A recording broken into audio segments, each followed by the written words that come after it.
Ladies and gentlemen, the program will be commencing in a few minutes time. And to ensure a smooth ceremony, I would like to invite the audience to fill in the seat at the front and kindly switch your mobile device to silent mode. Bismillahirrahmanirrahim. Ladies and gentlemen, to bless the occasion, let me call upon Ustaz Muhammad Ali Janas from InTReD Islamic Center to recite the doa. Please welcome.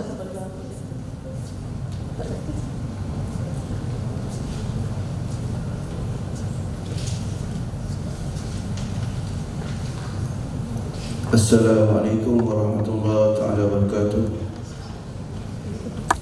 A'udzu billahi samil alim minasyaitonir rajim. Bismillahirrahmanirrahim.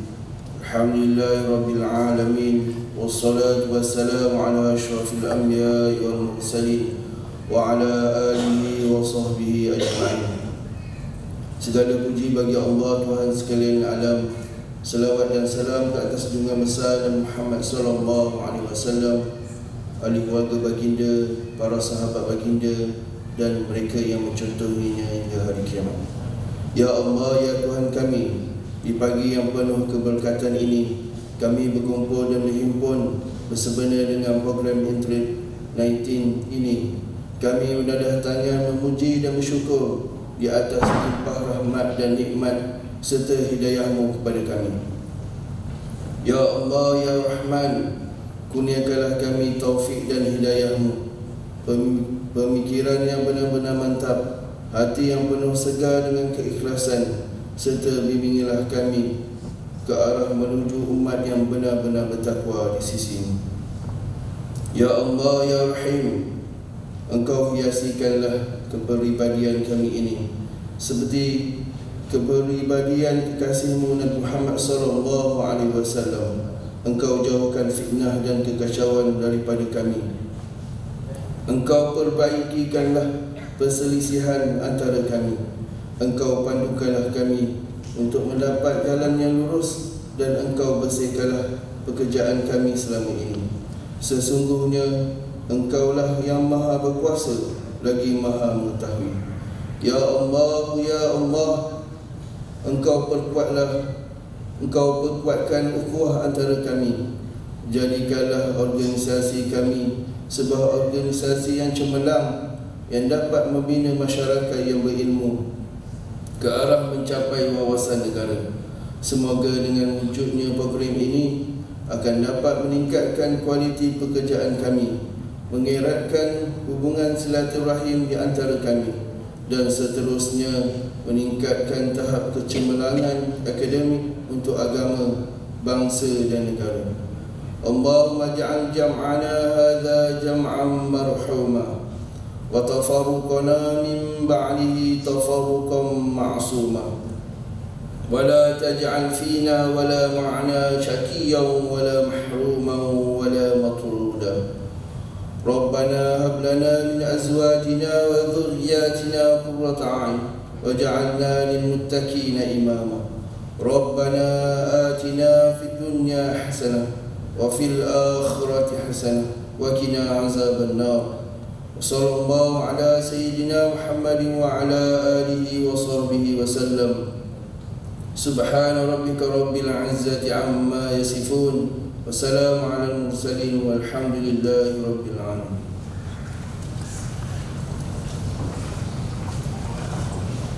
Amin, amin, ya Rabbal Alamin. Thank you to Ustaz Muhammad Ali Janas for the doa recitation. Assalamualaikum warahmatullahi wabarakatuh. And a very good morning to the Chair of InTReD 2019, Yang Bahagia Prof. Teknologis Dr. Faizah Syabuddin, the iTalk speakers and the distinguished guests. I am Ernie Matokit, the MC for today's event, and on behalf of InTReD 2019 Organizing Committee, a warm welcome from us to all the audience to InTReD 2019. Innovative Teaching and Learning Research Day, InTReD 2019, is the second InTReD program held in UTM by gathering the educators, engineers and technologists from higher educational institutions, research institutions, and industries. UTEM is committed to nurturing the academics through cultivating a love of learning. We are exchanging and sharing the knowledge to have growing the ideas. So this is why we are all here through the InTReD team, nurturing academics, growing ideas.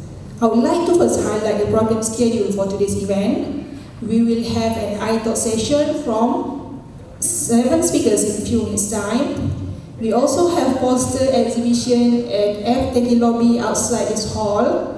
And concurrently with the exhibition, we have an e-teaching portfolio judging at Samsung's room Galaxy IoT. And in the afternoon, we will have a forum in this hall, which will start at 2:30 p.m. and the closing ceremony at about 4 p.m. Award presentation will be given to all the speakers, to the 10 best poster presentation, and also to the 3 best e-teaching portfolio, and also tokens of appreciation for our sponsors. But before that, I would like to announce to all the participants that free Wi-Fi is accessible via UTEM X, UTEM Events for InTReD 2019. And now, it gives me great pleasure to invite Yang Bahagia Prof. Technologist Dr. Faizah Shahudin for opening this program with her welcome remarks. Please welcome Yang Bahagia Prof.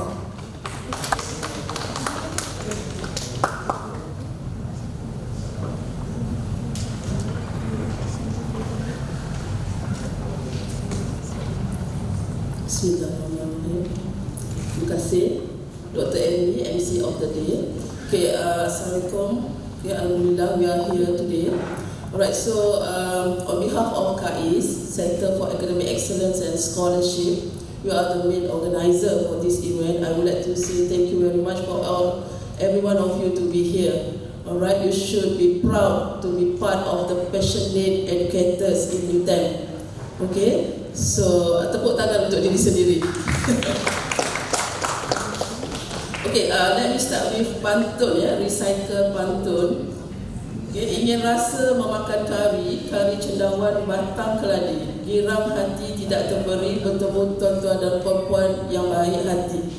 Okay, dan mencari timba si anak dara di bawah sarang burung tempua. Salam sembah pembuka bicara, selamat datang untuk semua. Okay, that is recycle pantun, ini bukan pantun daripada saya. Okay, so Alhamdulillah. So let me start with one of the question. Okay, so we should ask ourselves, are we still relevant? Okay, in the era of 21st century, I guess this is about time for us to do some reflection. Okay, so that's why we choose the theme nurturing academics, growing ideas. So this is the event for everybody of our friend here to share what is the research in terms of the scholarship of teaching and learning. So here we will have the research presentation.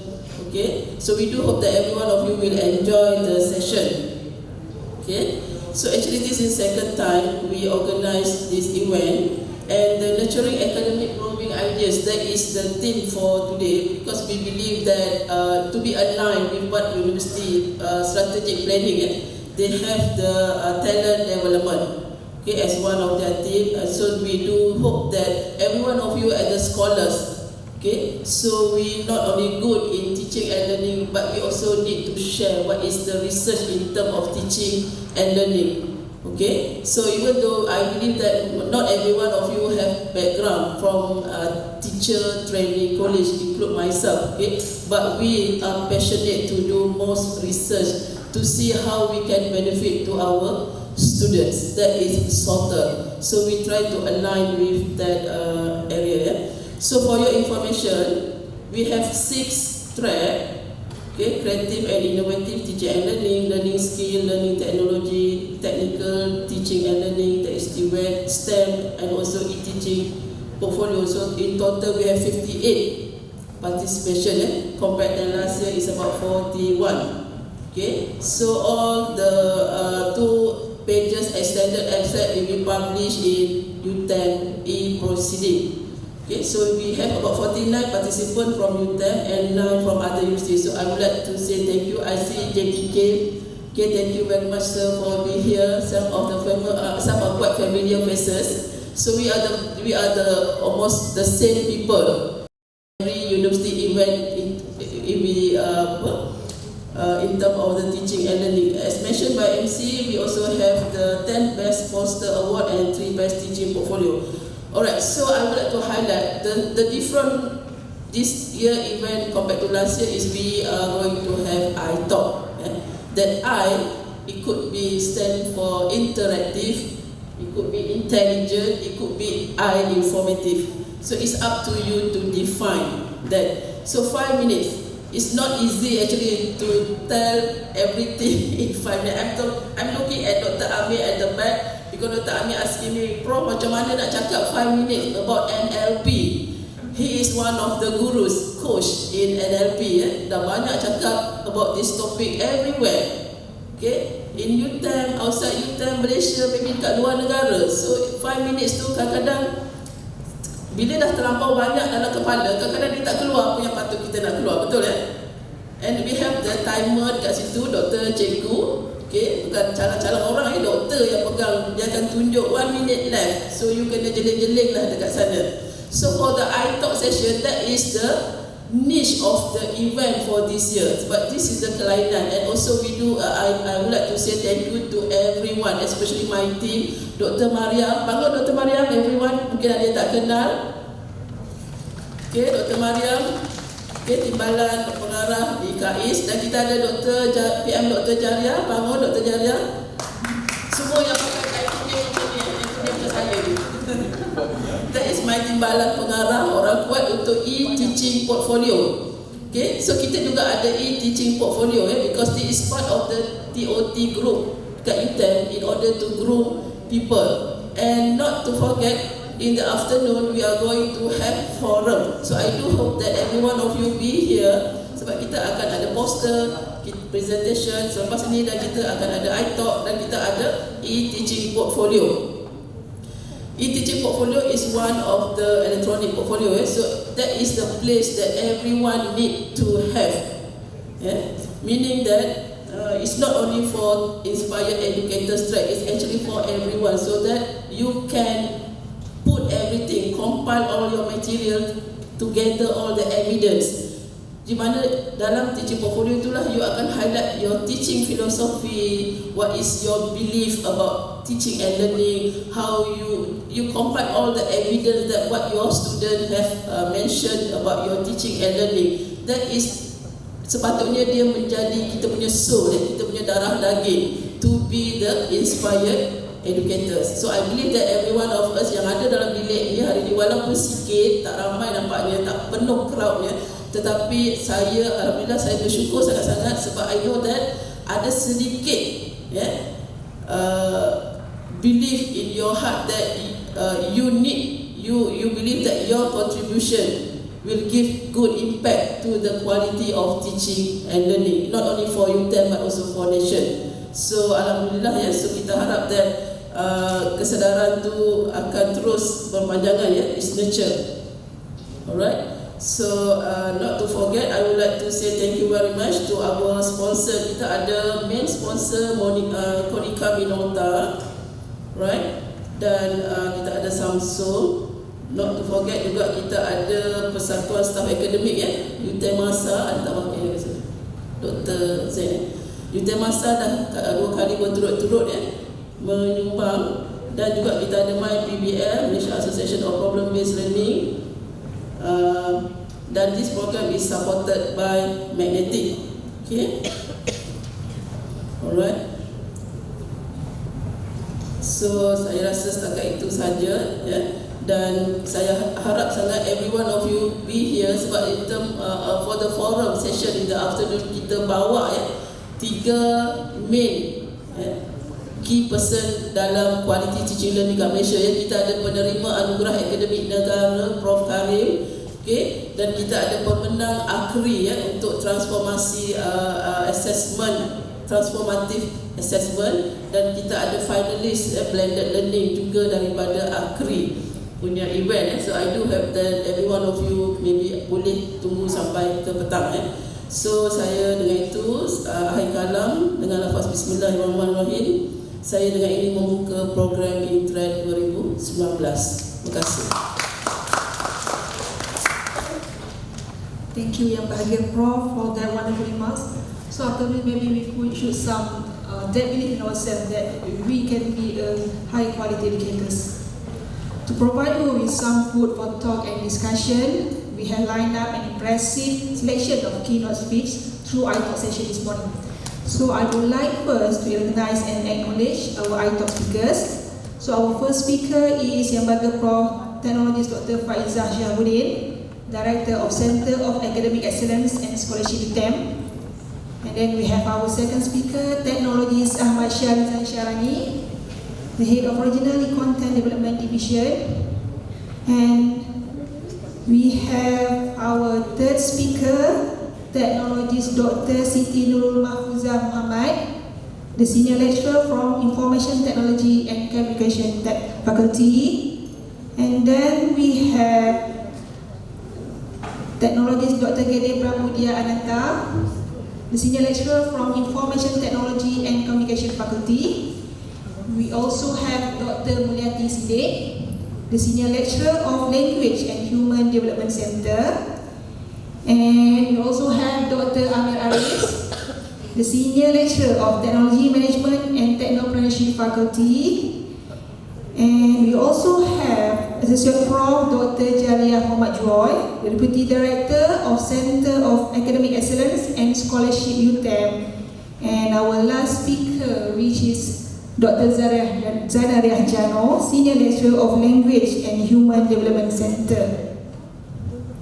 We'll have the pleasure now to hear a final session from each of our speakers during the ITalk session, and we hope that everyone will learn a lot today. Without any further delay, I firstly would like to welcome our first speaker, Yang Bahagia Prof Technologist Dr. Faizah Syahrudin, to present her speech on title ICT and Problem-Based Learning. Please welcome.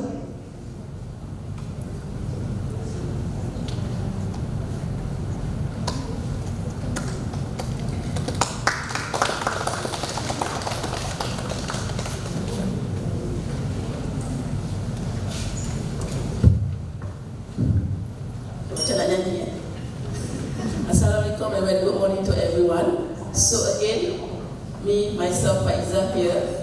Okay, cik kuasa pula semua program dia ada. Okay, nama saya Faizah. Okay.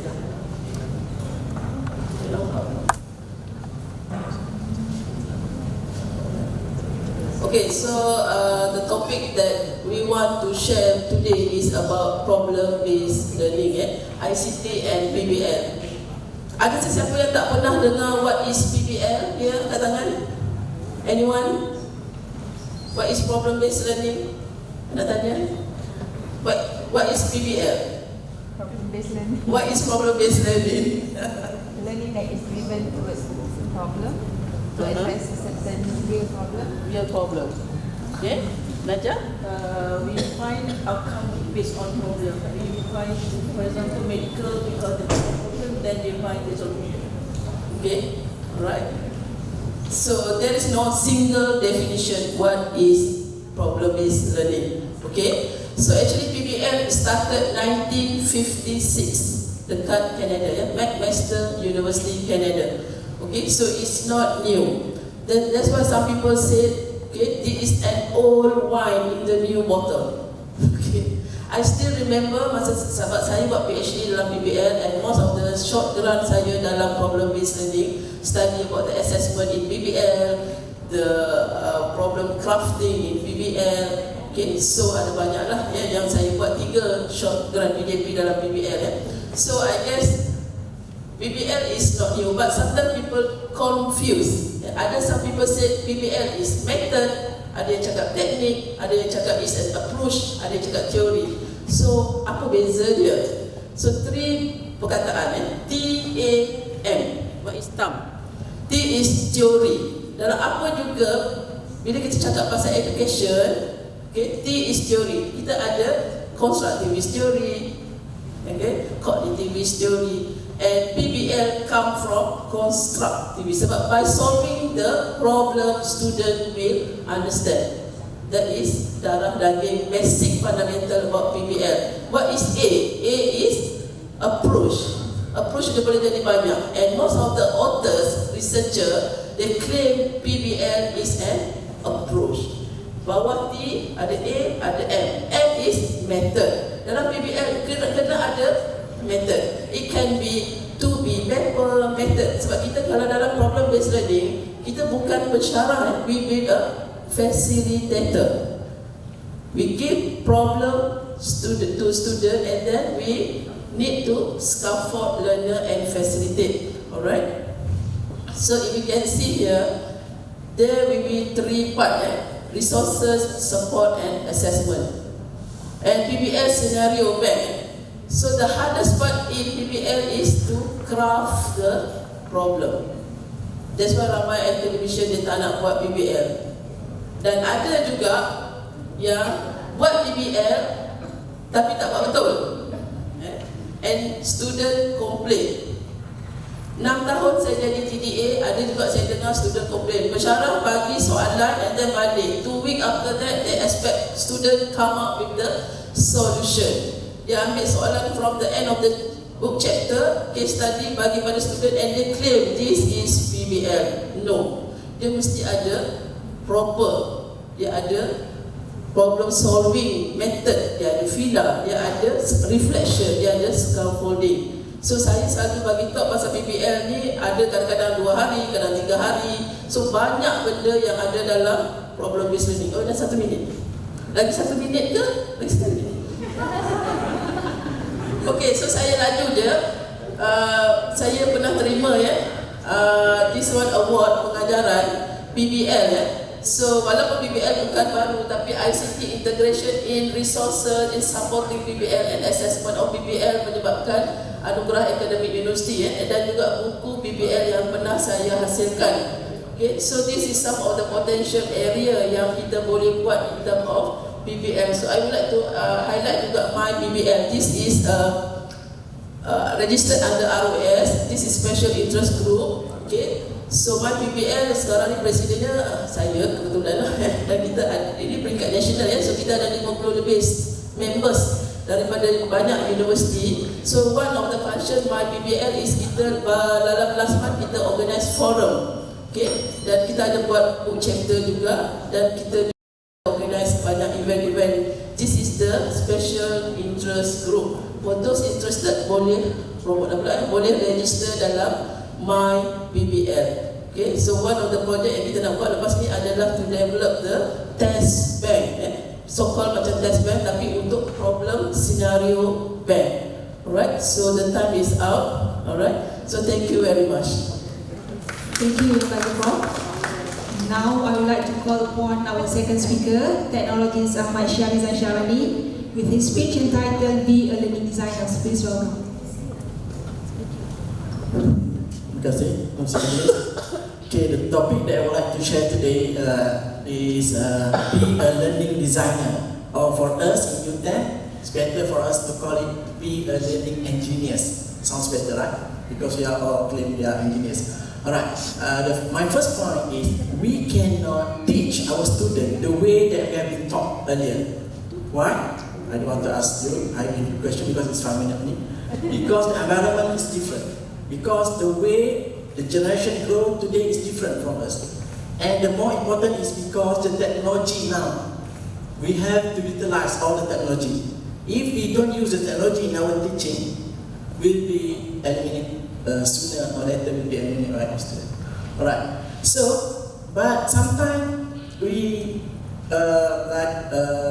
question is about how I'm going to conduct my class. So I suggest you, this coming semester, the first class, you prepare a few questions to your student. In the very first class, you ask your student, how you would like me to teach in this course?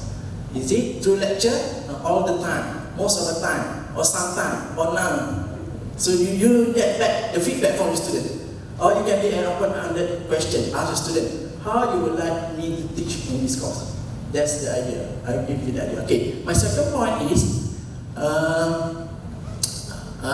learning experience is more important than learning content. Okay, because today we can get all the information in the internet, in the YouTube. Just ask Mr. Google. In a second, student can get all the information.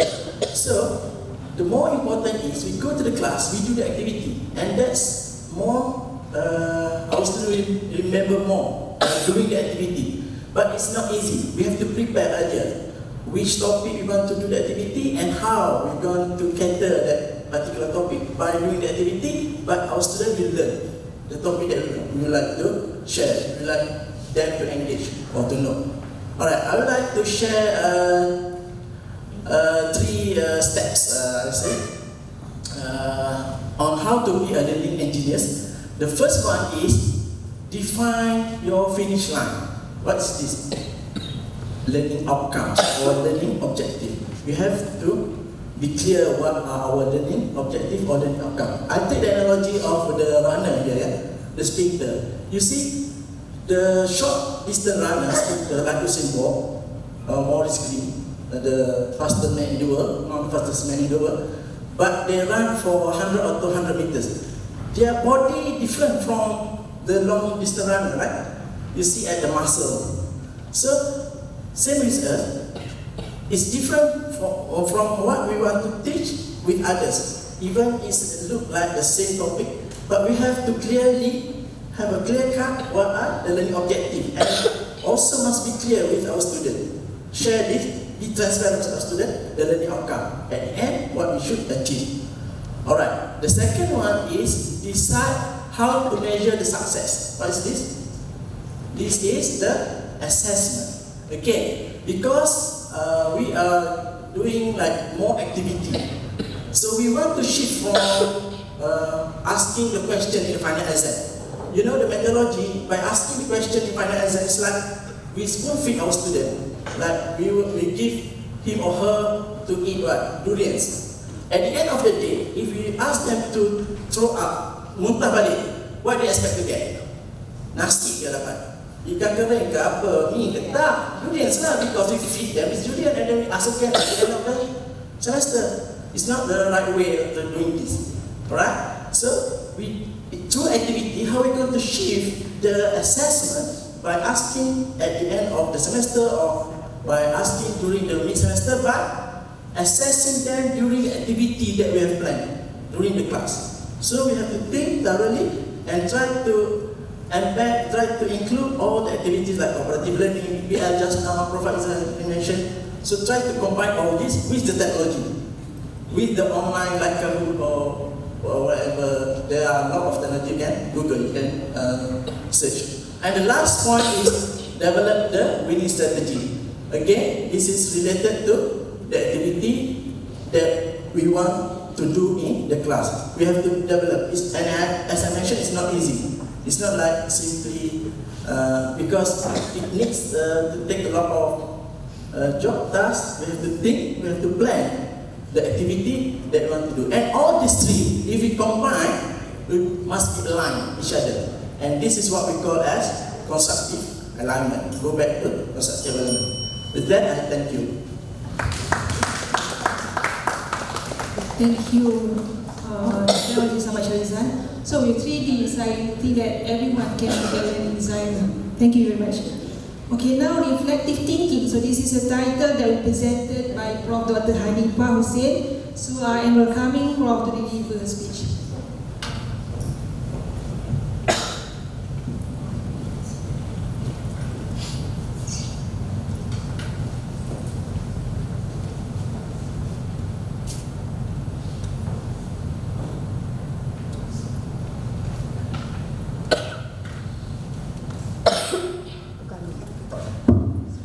Bismillahirrahmanirrahim.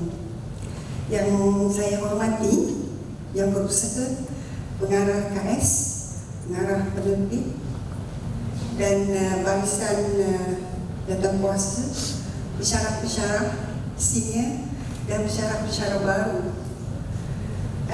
Perkenalkan diri sekejap, ya.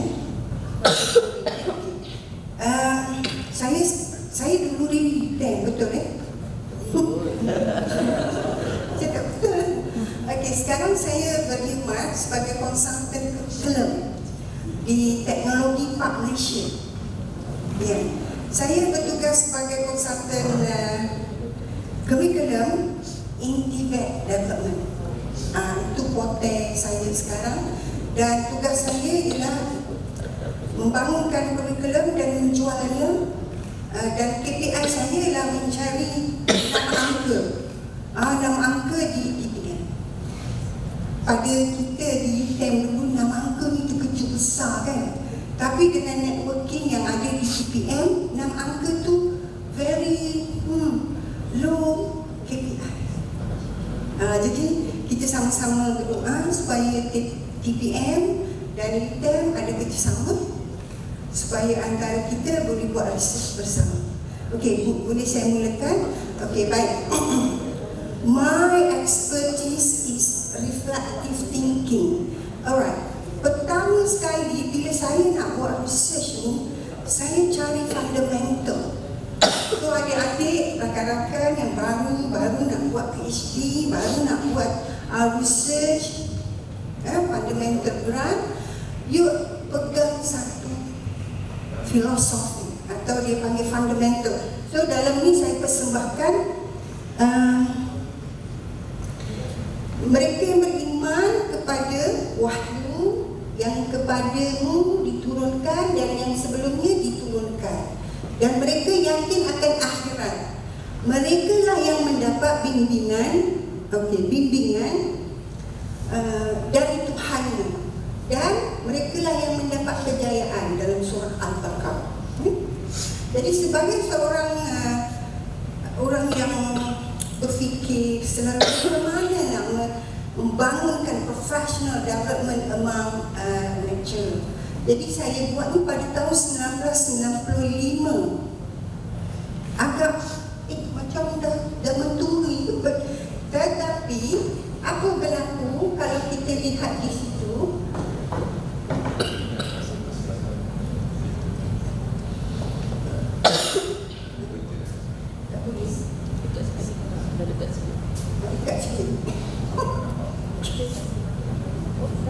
next. Okay.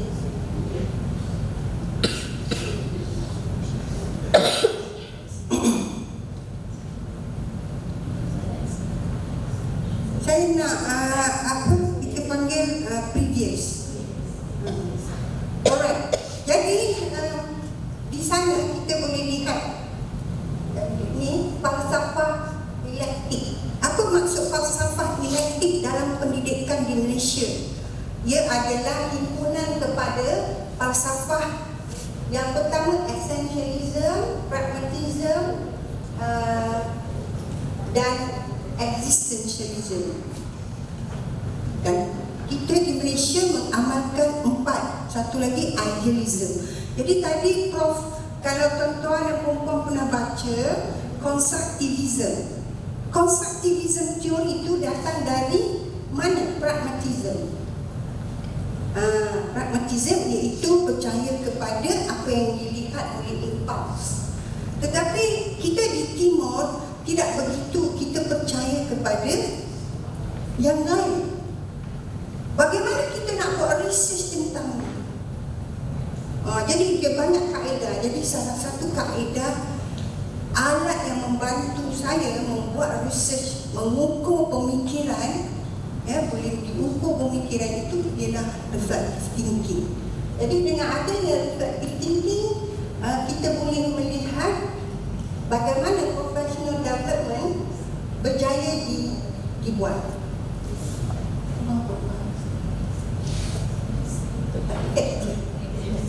Okey, baik. Ini adalah kita panggil gambar.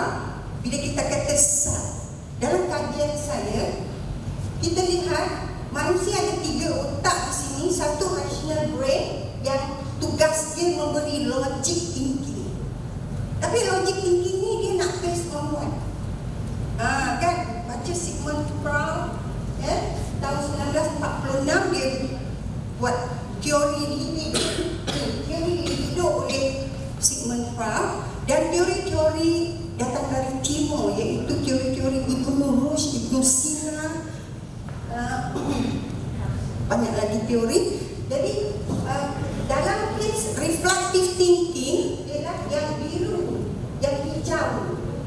Hijau ni belum lagi dieksplor oleh researchers di timur. Saya kata di timur ialah yang Islamic basic.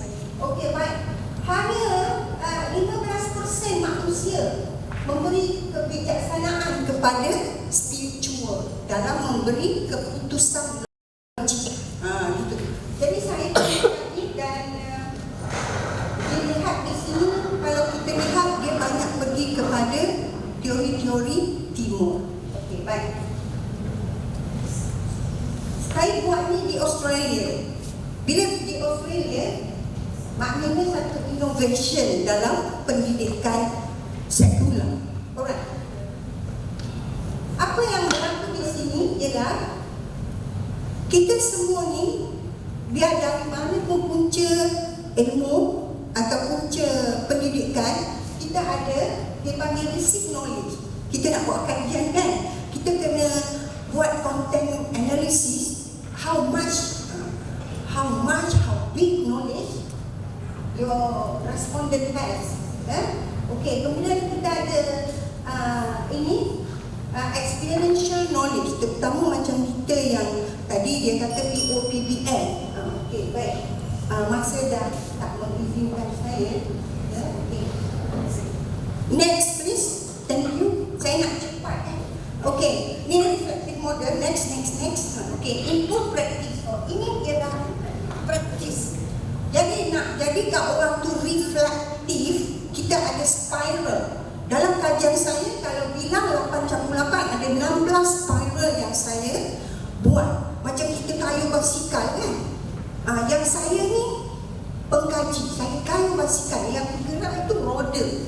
Roda tu dekat roda ada berapa jejak roda? Itulah responden yang buat, dia panggil participatory action research. Jadi kalau 8 kali coach, campur lagi 8, iaitu introductory dan advanced coaching. Itu dia punya roda, the process. Okay, next please. Sekejap ya.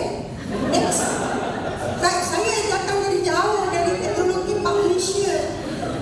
Sekejap bagi saya. Okay, so ni saya nak paparkan saja how reflective thinking accepted. Next. Alright.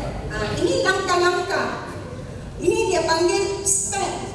Langkah-langkah bagaimana reflective thinking tadi di-extract. Faham tak? Kita nak extract thinking melalui reflective thinking ni. Baru kita coding. Next. Okay. Next. Jadi barulah saya dapat codingkan dia.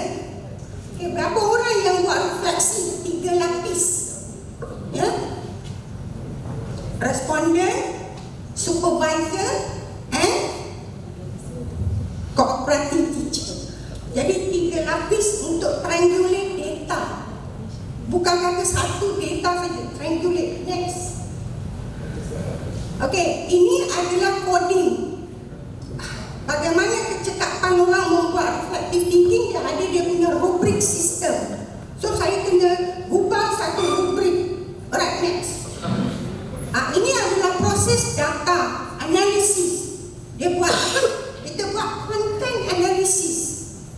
Saya guna content analysis Cobbin and Krauss. Strauss and Cobbin 1917. Saya dapat coding. Lepas tu next.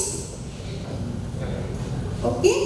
Jadi dapatan kajian saya terbukti bahawa walaupun Malaysia menerima lambat 10 tahun praktis reflective thinking dalam pendidikan, saya dah jumpa ada 3 jenis orang buat refleksi.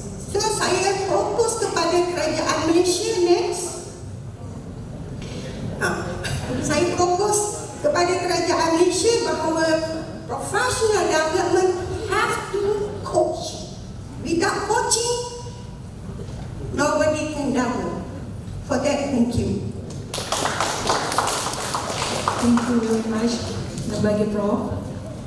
Here comes our fourth speaker who will talk about Educator 4.0. Please welcome Technologist Dr. Siti Nurul Mahfuzah Muhammad.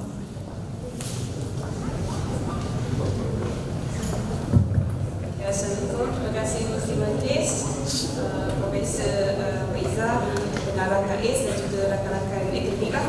Okay, so I only have 5 minutes for talk session. Okay, normally I buat presentation 2 days, 3 days, 5 days, 1 week, 2 weeks for the Educator 4.0. So I just summarize all the information about Educator 4.0. So you already have your smartphone. As an Educator 4.0, we need internet connection and smartphone. Okay, so the first thing you have to do is, there's my QR code for my portfolio, so you can scan. Okay, if not, you can go to the Google and then just Google my name, Mahfuzah, M-A-H-F-U-Z-A-H, then you can link to my portfolio. Okay, I already share all my teaching strategies, teaching philosophies, teaching method, and there are a lot of 21st century educational tools in my website. Okay, if you need details about it, then you can DM me later lah. Okay, you can get my interactive CD, download CD. You can download CD, and my niche area is I'm an IT lecturer, okay, from the multimedia department. Okay, my niche area is about gamification, adaptive learning, basic of online courses, and 21st century education tools. Okay, so are you ready to be Educator 4.0? Yes. Yes. So how can we identify? Either you are Educator 1.0, 2.0, 3.0, or 4.0. Did you apply the augmented reality for your teaching and learning in classroom? Yes. How many of you apply the augmented reality or virtual reality in the classroom? Only one. So you are Educator 4.0. Okay, do you have blogspot? Blog? Hands up your hand. Blogspot. Who have blogspot? Show me. Only one. How about others? 2. Wix. You only use Wix. Okay. Wait. Okay, you are Educator 2.0 because you still use blogspot. Okay, I tell you what's the difference between the 1.0, 2, 3, and 4. Okay, you know the Industrial Revolution 4.0? There are 9 elements in the IR 4.0. Okay, you have handphone right now, right? So what are the 9 elements in the IR 4.0? I give you only 5 seconds to find out what are the 9 elements in the IR 4.0. I give you the hints. Okay, we ask the participants. Okay?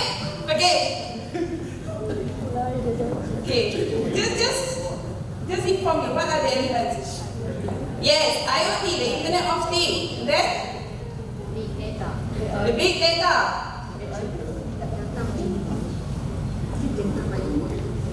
Cloud computing. Cyber security. And then? Blockchain is under smart system is under IoT. Okay, augmented reality. Virtual reality. Yes, simulation. They are your simulation. System integration, right? And then, how about robot? Robot. And then, editing, manufacturing. That is the 9 elements in the IR 4.0. Okay, so let me show you. Educators 1.0.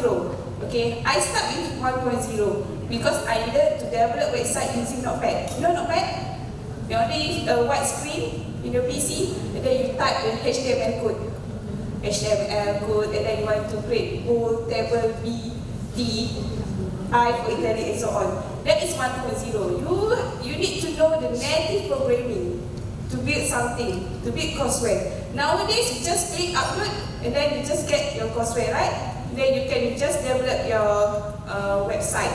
Okay, for example, nowadays, you want to create your website. Before this 2.0, you need blogspot, and then you use front page, right? Who knows about front page? And then what you see is what you get. Okay, that is the tagline for at that time lah, for 2.0. And then we go to the 3.0 is rapid e-learning. Rapid e-learning means it's advanced from PowerPoint, and then we can go for the animation. Just click, okay, for example, articulate. But the problem is 3.0, you need the account access. You need to pay the fees. Okay, you can only have 30 accounts for the 3.0 rapid e-learning. Okay, and then we go to the 4.0. Okay, so the difference is 4.0. Okay, learner act as a content sharer. Why I'm saying that? Okay, we are not teaching spoon feedings and so on. We just ask students to explore. This is what we call pedagogy. Okay, you know pedagogy? Pedagogy is teacher-oriented, and then we go to andragogy. Okay, for learner, adult learning, and then we go for pedagogy, and then after pedagogy, what is this? Yes, pedagogy, and then after pedagogy, what? Cybergogy. Cybergogy means 100% class online. We just use video conferencing, assessment, alternative assessment, everything is online. Then you get the certificate, that we can call it as a micro-credential. Okay, you complete all the videos, all the assessment, everything hands-on, then you get. I already get the certificate professional this year. I got 9 certificate professional, and I just go through online. Okay, if you want details about that, you can DM me later. We can conduct workshop for you. Okay, and then you can ask anything about 21st century educational tools. Okay, back to the educator 4.0. Actually, learner act as a creator, of course. They explore, and then we, as an educator, we ask students to create something. Okay, we can use Prezi for the on a presentation. We can ask students to create the infographic information, just 5 minutes, click upload, something like that, and you just create your infographic information. It's very simple. And then you can get the animation, you can build your own website using Wixsite, maybe Weebly. I'm using Weebly, right? It's free, mahfuza.weebly.com. Okay? So, cek sudah berbunyi. There's a lot of things to explain the educator 4.0. Just please go through my portfolio, and then you can see everything is there. Kalau you tak jumpa, you just be area lain. Okay? Alright, thank you Desa for today. Okay. Thank you very much, Doctor. Now let's lend our ear to our next speaker, Technologist Dr. Garen Mahmudia Ananta, with his speech entitled Learning Assessment. Please, sir.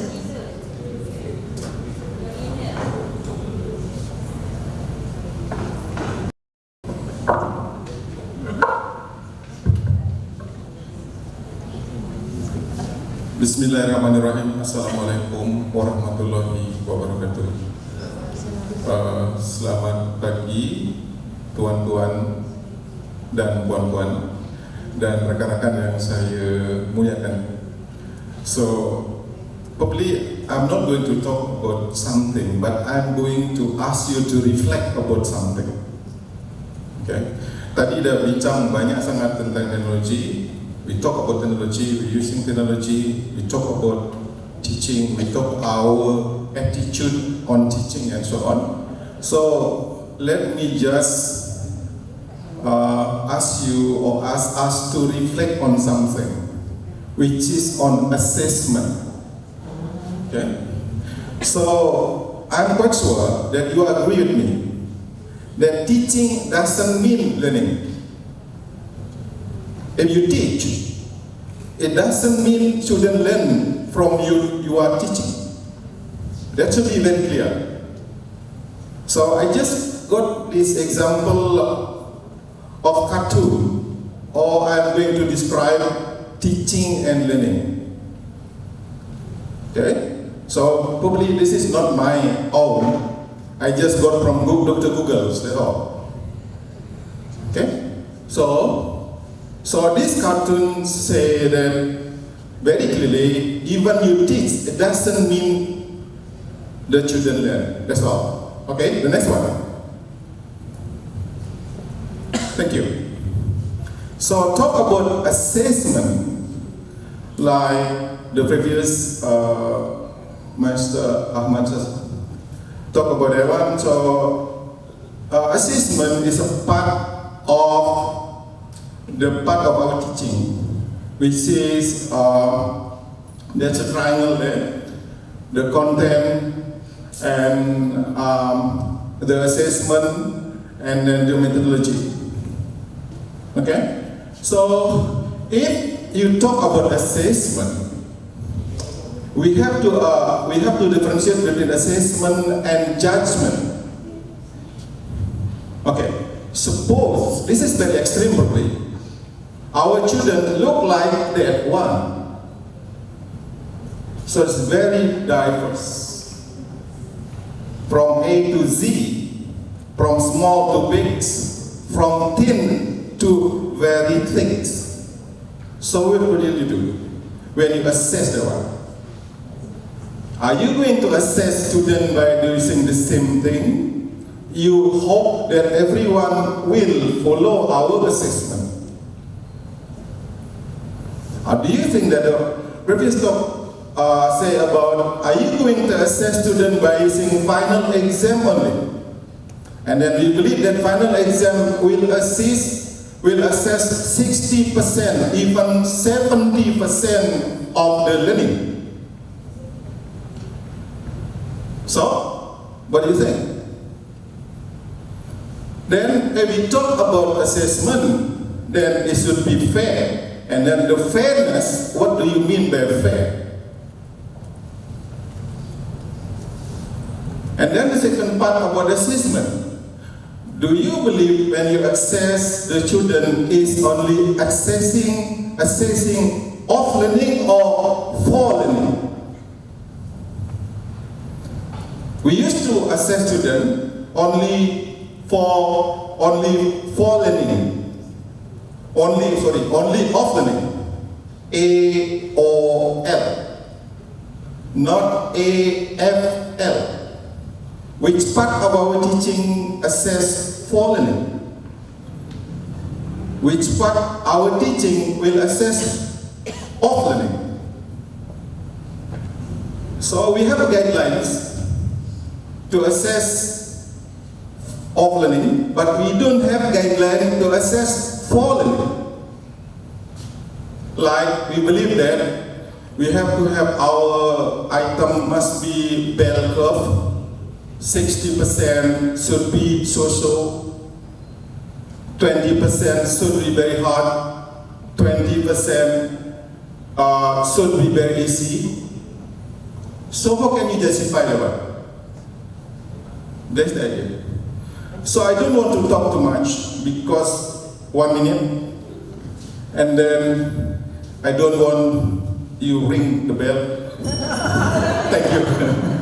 So thank you for attention. So my idea is just to reflect to ourselves whether we assess students properly. That's all. Thank you. Assalamualaikum warahmatullahi wabarakatuh. Thank you very much, Doctor. We can now hear to the sixth speaker about digital native by Dr. Mulyati Siddiq. Please welcome.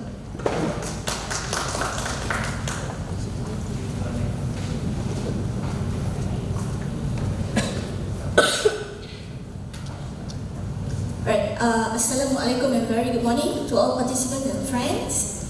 Alright, so ladies and gentlemen, let me share about something that we already have in our mind. Now, some reflection. Who is our student nowadays?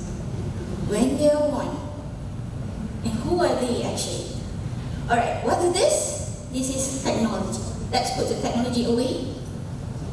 Okay, so when I happen to actually have a class with my student, and I ask them, alright now, no more smartphone, no more tablets, no more whatever phone that you have, and I want you to put on my table. And what did they say? What did they say then? Oh teacher, I can't do that, because technology is part of my air. I was like, what? Air. It's like udara for that. Alright, so the thing is, when we talk about air, meaning that they are breathed in and out using technology.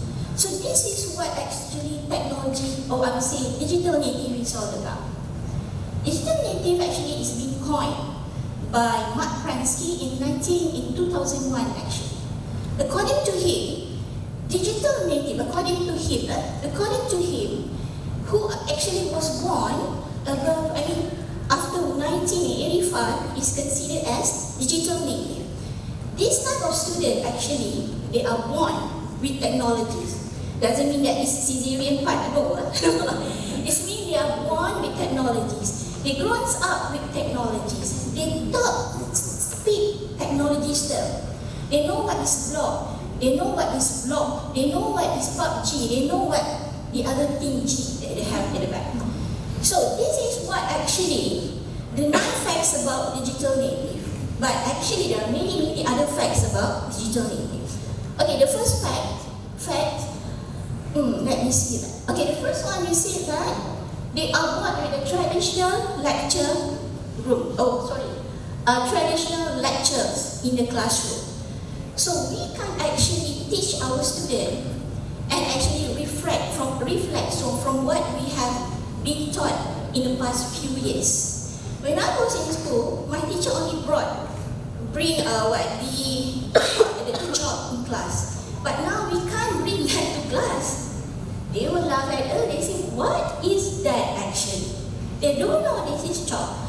So we have to actually evolve, or we have to actually encourage our students actually to be or to actually embrace with technology.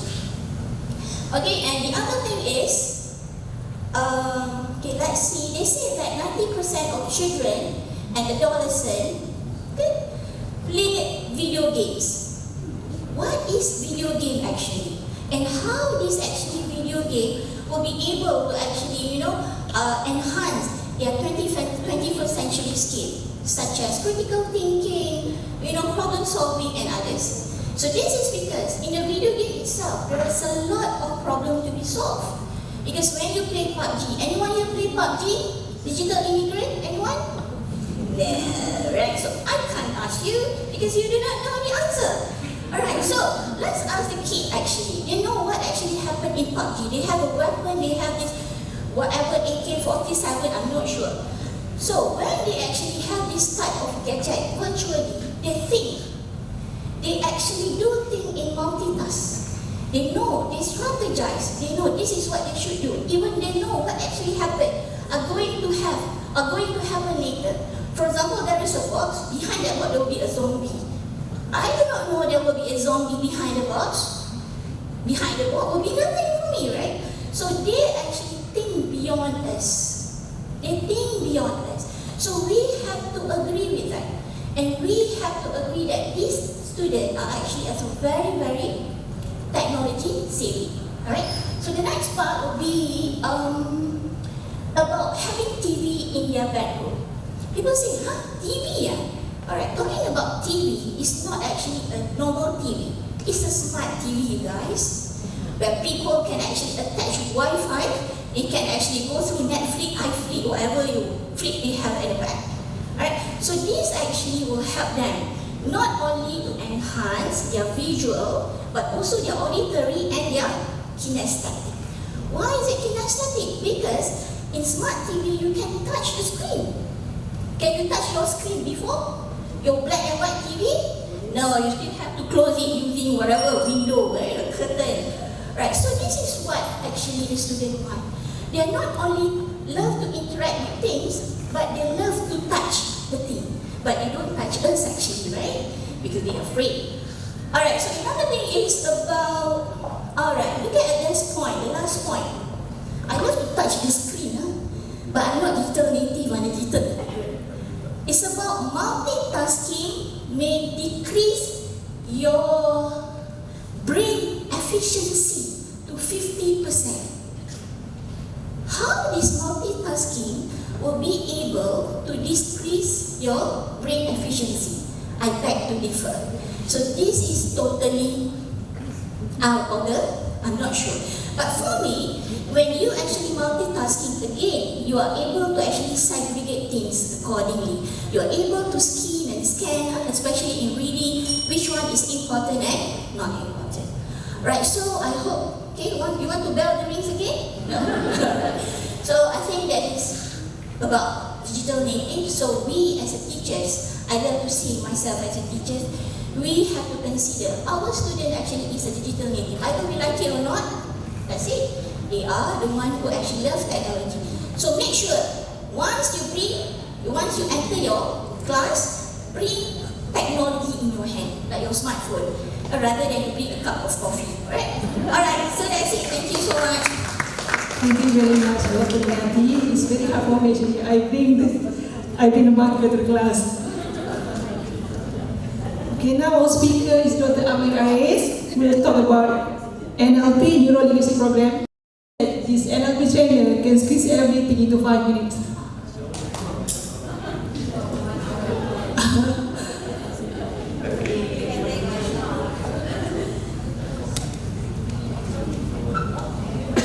Check one. Bismillahirrahmanirrahim. Assalamualaikum warahmatullahi wabarakatuh. And very good morning. My first question. No. Thank you very much, Dr. Ernie. Saya doakan Dr. Ernie sentiasa senyum, bahagia, sejahtera. Saya doakan doktor-doktor penjaga masa kita Daniel. Ni jangan kira, belum mula. Alright. Bismillah. My first question. Are you okay? Please respond me. Alright. Are you okay? Again. Are you okay? Alright. If I ask you, are you okay? Please respond me. Alright. Are you okay? Are you alright?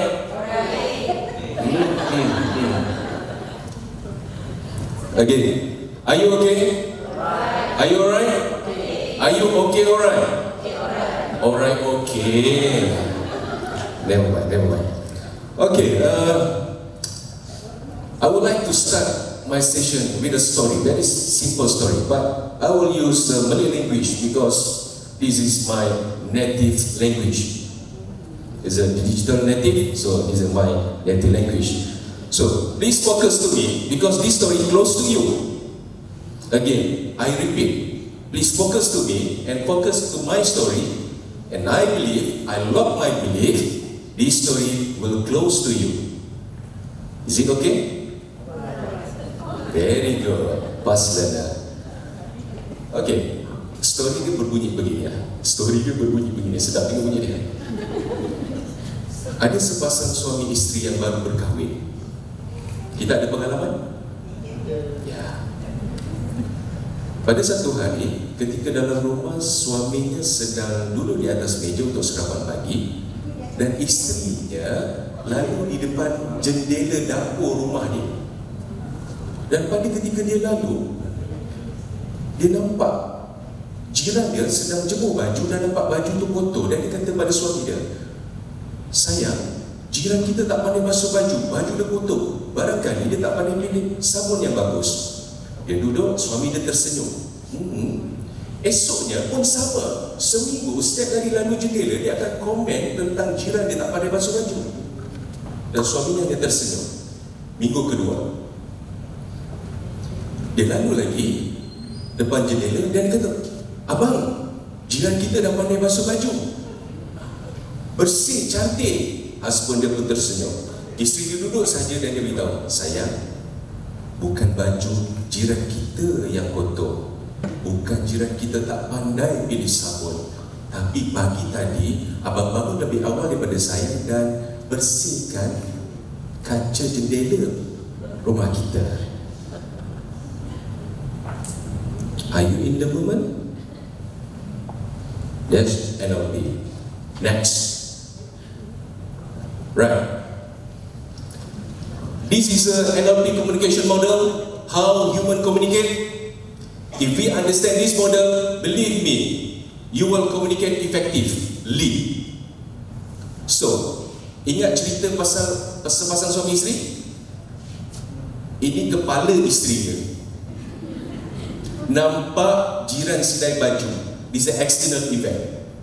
So we receive information from our six senses: visual, auditory, kinesthetic. So wife dia nampak visual. The belief system is the baju is kotor, the jiran tak pandai pilih sabun. There's a belief system. So what happened to the internal representation. Sorry, saya kena tunjuk. The map, the perception. Jiran kita tak pandai equal bodoh. There's an internal representation. What happened to the state? Melekehkan. So low standard. What happened to the physiology? See the memek muka. What happened to the behavior? What happened to the result? Here, how to reframe your filter. NLP is here to help you. Again, how to reframe your belief system, your mental program, never mind, your attitude. NLP is here, manual for brain, to change your filter.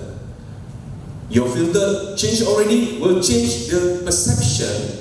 The perception is new, very good, very positive, will change your state, your emotion. And of course, if you change your state, you will change your physiology. And of course, your behavior is very good. And the last one, your result in your hand. Last but not least, thank you.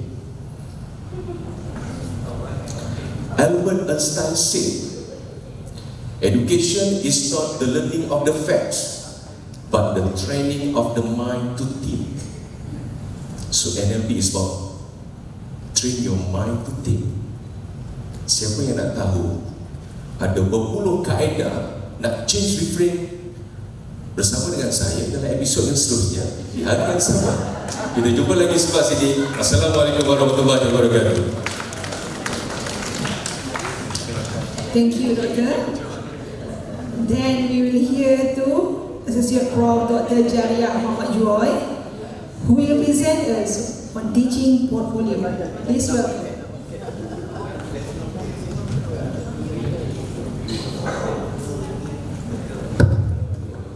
Bismillahirrahmanirrahim. Assalamualaikum and very good morning. Alhamdulillah, we are here today. I'm Jariah Muhammad Joy. Okay, before I begin with the 5-minute talk, I would like to give you one analysis. From all over the speakers for the iTalk session, can you identify what is the difference between me and the other speakers? What is the difference? What is the difference? NLP. What is the difference between me and the others of the speakers? Wow. Good question, very hard to respond. Okay, basically, I would like to introduce myself as a lecturer with an engineering background, but being patient about education. So with the rest of the speakers, I am the only one with the engineering background. Okay, so here I am talking about building a teaching portfolio. So basically, I will talk on 3 topics. What is teaching portfolio? Why we need a teaching portfolio? And how are we going to develop our teaching portfolio? Okay, what is teaching portfolio? You have scanned through Dr. Mahfuzah e-portfolio just now. Okay, can you figure out what is the importance of teaching portfolio? And first of all, what is teaching portfolio? Is it a CV? Is it a curriculum vitae for a lecturer? Definitely it's not, isn't it? There's a clear difference between CV and a teaching portfolio. A teaching portfolio is a product and it's also a process. A product means that should be an organized and systematic collection of compilation and document and evidence of teaching performance and accomplishment.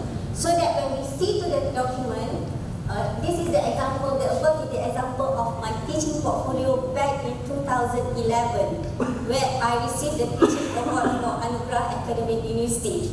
So at that particular, and Prof. Hanifah is my panel, as well as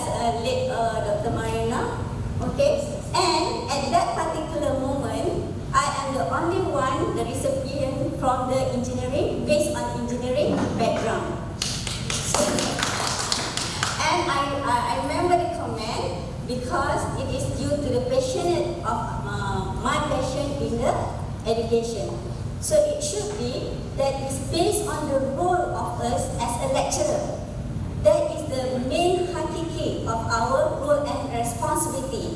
So as an engineer, we believe that we engineers should solve problems, give solution. So this is the solution of how we are going to develop our teaching skills and knowledge by going through the process of making a teaching portfolio. Because in order for us to develop a teaching portfolio, it is also a process where lecturer will be describing and reflecting. Okay, we implement what Prof. Hanifah just now said about reflecting ourselves on the teaching and learning activities as well as our research and scholarly activities in order for us to be effective in teaching. So that is where it's not just a matter of producing your portfolio or how good your portfolio is, but it's actually reflecting the process, how we are going to reflecting and improving ourselves in order to make sure that our students is being educated by a very good lecturer. So why we need to demonstrate our teaching credential? Because believe me, most of us in higher education, mostly we don't have any professional qualification in teaching, but we practice teaching. So how are we going to develop our credential? That is where we need to reflect ourselves and produce the teaching portfolio. And also, it's been good for us to change ideas and knowledge sharing, and also to foster a teaching excellence. Only by looking at others' teaching portfolio, then we can start to be inspired and to be more creative and innovative in order to improve our teaching and learning methods. Okay, so in order to do that, how? I invite every one of you to attend the special session that we have, e-teaching portfolio evaluation session in Samsung IoT room, where from there will be 12 speakers who are going to present about their teaching portfolios. And basically, the speakers are all being developed and also have gone through the training that we provide in KAIS. Okay. That is where we have our first workshop in producing teaching portfolio here in KAIS back in 2017. And for 2018, we also have conduct the training, and also will be definitely for 2019. Because for us as an educators to apply for Anugerah Akademik Negara, Anugerah Akademik University, or later on for our performance appraisal evaluation, teaching portfolio is needed and as evidence. So I believe that this is a very good platform for us to get to know what is teaching portfolio, listen to others who have gone through the process and who have already got their teaching portfolio, be it in the hard copy session or today in e-portfolio platform, and we can learn much from it in our session later on, 10:45 to 1 o'clock at Samsung IoT room. Okay? With that, I invite you all for the session. Thank you. Thank you, Doctor. And finally, here comes our last speaker, Dr. Zanaria Jano.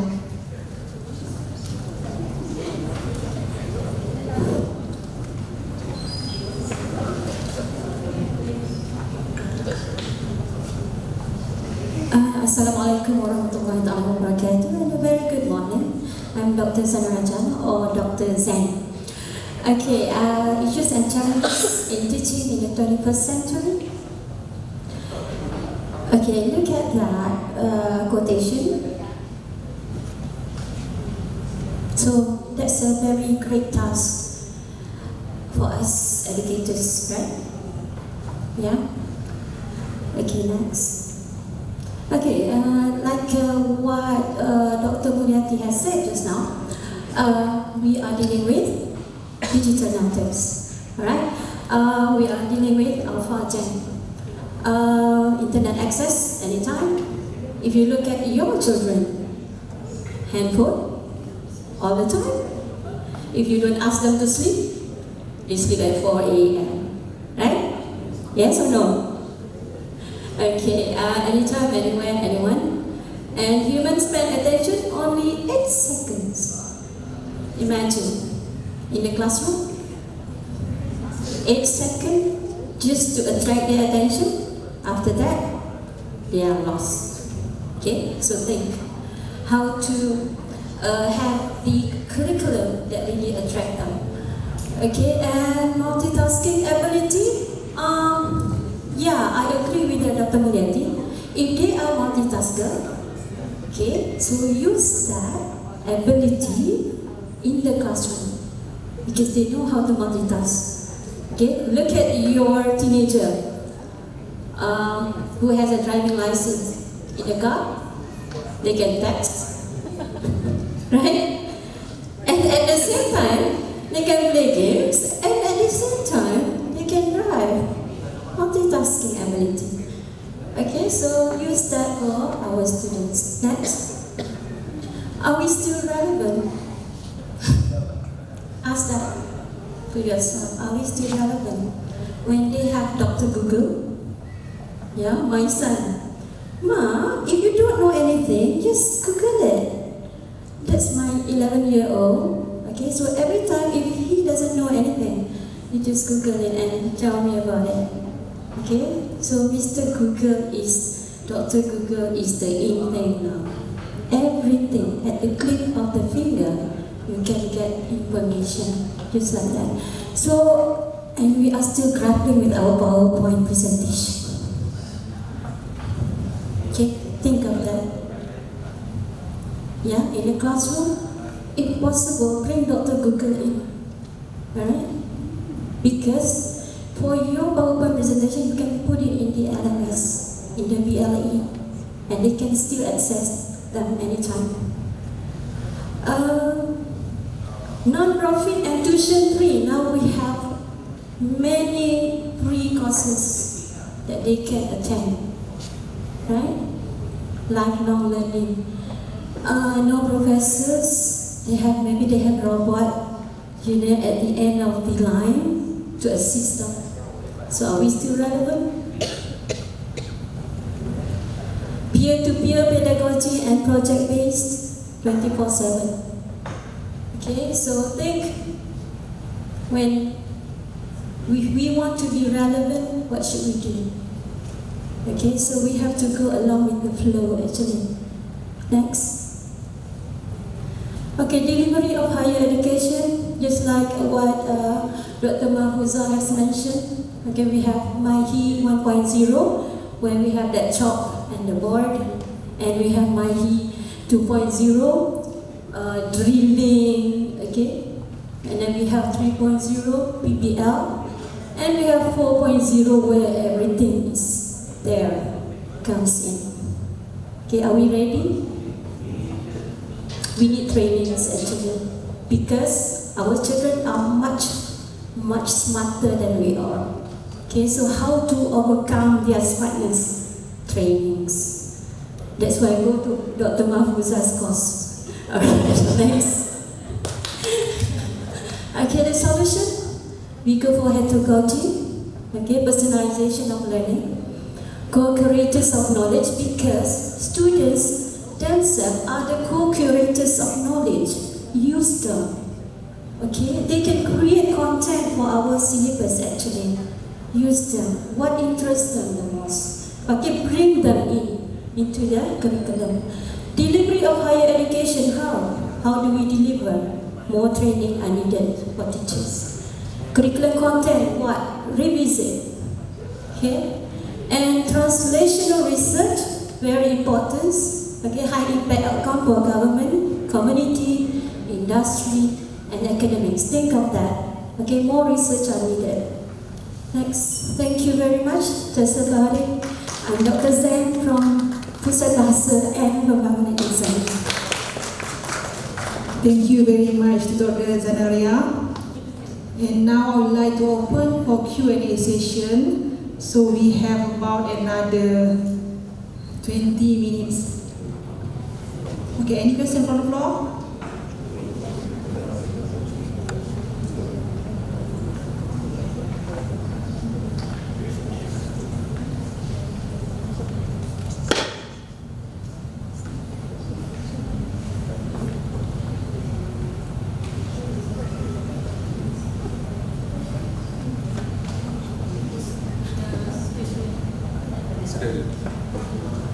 Okay. Yes, please, Dr. Najam. That's okay, I can speak loud. I would like to ask first, Encik Ahmad Sharizan. Can you explain a little bit more? He is not here. She's not here, okay, never mind. I asked Dr. Amir first. Okay, Dr. Amir.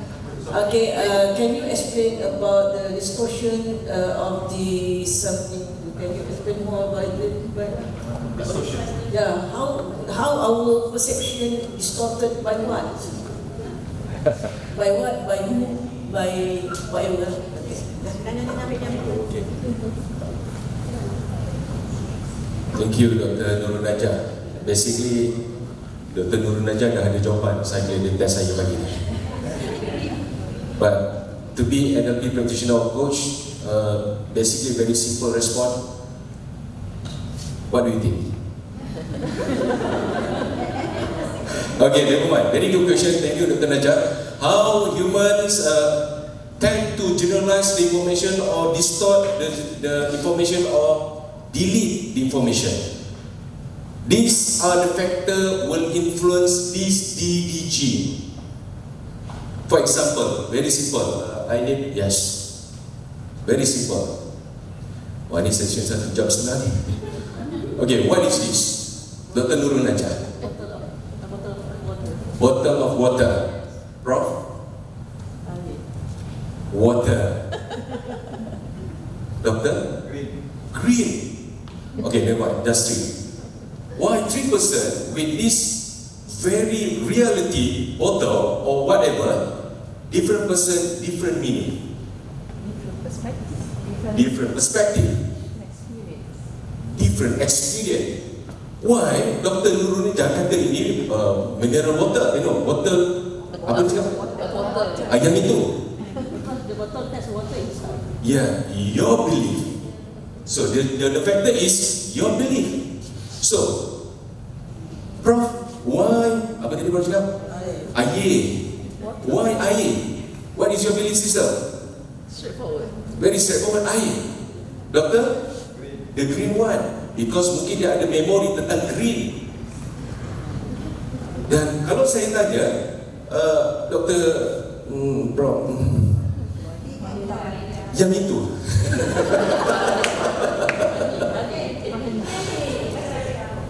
Saya ingat abangnya, Ustaz Farouk Joy, dia adiknya. Kalau saya tanya adik pada Ustaz Farouk Joy, biar nak jawab apa ni?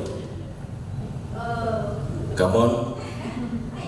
Yelah, sama-sama. Maknanya memori mungkin sama, pengalaman lepas sama, attitude mungkin hampir sama. Tapi kalau saya tanya abang kepada PM Jariah, saya percaya Ustaz Farouk Joy will respond me, Ustaz, what is this? Saya pun jawab tu. Ustaz Farouk Joy akan jawab ini, Amin, bila saya tengok apa yang anda tunjukkan, saya merasakan ketenangan. See, different belief and values akan responnya berbeza. Akan efek kepada DDG. Okey, saya nak bagi contoh lain paling mudah. Minta maaf, sakit masa, jangan kita kalau loceng. Ada kat sini takut lipas, fobia lipas, tikus, sayur, bayangkan kucing. Kucing ada tadi, lipas, doktor, cacing. Bayangkan cacing tu sebesar ini apa? Jari kelengking saya bawah kerusi Prof. Sedang panjat sikit kat pinggang Prof. Apa saya buat? Cacing yang biasa, bila saya amplify the story, sebenarnya saya sedang distort the story. Bila saya distort information, kita akan rasa that the state physiology jadi apa? Behavior, mungkin dia akan sepak-sepak, geli. Resultnya lari. So, macam mana kita nak ubah? Ada tak pelajar kita yang takut nak bentang ke depan ataupun takut dengan matematik? We change the belief. With what? Believe me, NLP is a tool. Like a mechanic, nak betulkan kereta, dia bawa satu tool, dalam tu bukan ada hammer. Any problem, we use hammer. No, NLP we have many tools. Hammer, screwdriver, apa lagi? Itu, yang ini. Phobia, we have a specific tool we call a pattern to resolve the phobia. We can resolve the self-conflict. We can resolve the self-esteem, very low self-esteem. We want to develop our self-esteem. We have a specific tools in NLP. So, soalannya tadi, apa tadi soalannya? Apa faktor yang menyebabkan DDG? Itulah, ini faktor. These are the filter. Ini faktor yang akan menjadikan ini. Hanya seorang pelajar kita yang malas, kita kata semua student kita malas. There's a generalization. Delete. Our brain just focus 5 plus minus 2 in one time. Kita boleh ingat 5 hingga 9 je point. Yang lain kita akan abaikan. So this is a deletion process. Kita akan ambil yang penting-penting saja kan. Masih tak radio buruk? Saya cakap dengan Dr. Nurul, ABC sampai kepada doktor sebelah, dia tambah ABCD. D is distortion. Cerita balik kepada Prof Faizal, AB langsung C hilang, deletion. So manage your perception, manage your filter. NLP can help you. Thank you very much. Thank you, the answers, Dr. Amir. So I'm coming, any question from the audience?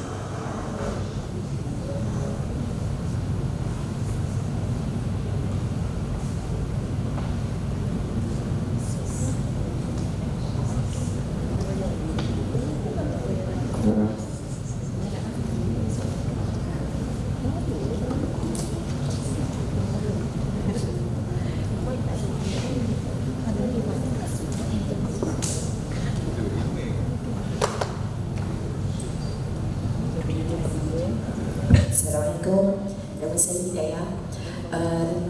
Saya tertarik dengan persoalan yang tiada jawapan lagi. So saya rasa saya nak jemput jawapannya daripada Dr. Gede.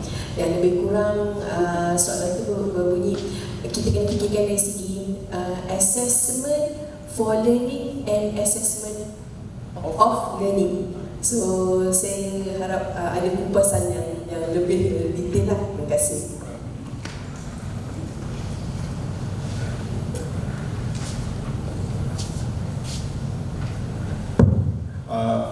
Alhamdulillah ada yang tanya. Promosi saya jalan lah macam tu.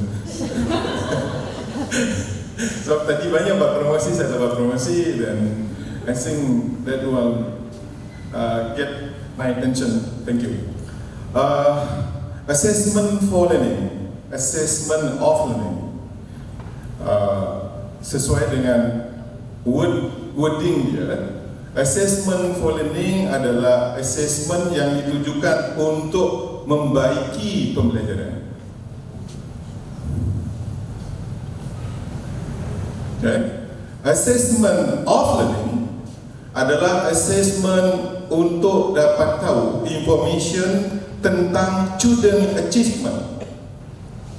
Dua hal yang totally berbeza. Tetapi kita mungkin terlepas satu hal yang disebut dengan assessment for learning. So, yang biasa disebut dengan formative assessment. Ada yang silap gunakan formative assessment. Formative assessment is assessment for learning. Dari wording dia kita tengok, formative adalah form, kan? form untuk pembentukan pembelajaran.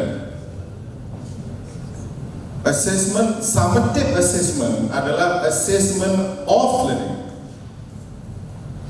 Summation, sum 1, 2, 3, 4, 5, 6 dijumlahkan.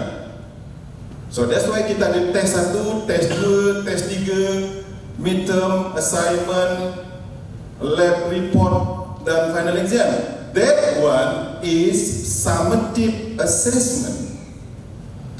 Kalau kita gunakan ayat summative, maka test 1 adalah sub-summative 1. Dan final exam adalah sub-summative yang nombor N. Jadi kegunaan dia berbeza. Kemudian pertanyaan kita berikutnya adalah, can we use one tool of assessment for two different things? For assessment and of assessment. Boleh. So kita boleh tugasan, dalam tugasan itu kita dapatkan information. Sejauh mana kita mengajar baik, sejauh mana pembelajaran jalan. Sebab tadi dah sebut, teaching and learning totally different. Kita mengajar dan siswa belajar. Sekarang pun saya nampak ada perubahan. Pusat pembelajaran dan pengajaran. Pengajaran dapat depan kan? Sepatutnya depan adalah pembelajaran. Learning is more important than teaching. Jadi, kalau macam itu, bolehkah kita mengabaikan assessment for learning? Nah, ini yang saya kata tadi, tak ada guideline lagi. Dekat kita pun belum lagi ada. Berapa lama kita buat, macam mana kita report dalam e-portfolio? Apa yang kita buat tu? Pernahkah kita berfikir tool kita untuk assessment tu, kita tahu macam mana validity dia dan semua hal tu? Kita tak buat lagi, to be honest. Dan itulah saya sebut reflection. Bukan saya nak bagi tahu siapa yang silap, siapa yang benar. Saya dah tua, sebentar lagi dah masuk kubur. So saya nak buat reflection untuk diri saya sendiri. Okay? Tak menyindir siapa-siapa, sorry. I don't say for someone, I say for myself. And then I'm going to reflect to myself and ask you to reflect on yourself.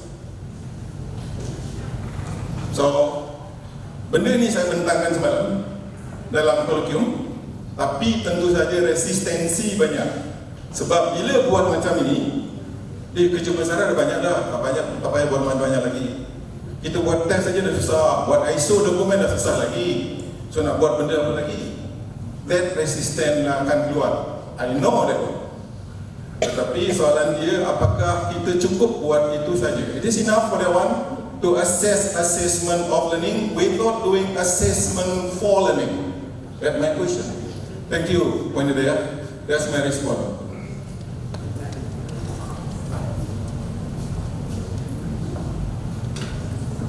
Okay, is there any more question? Yes, we have one for number 3.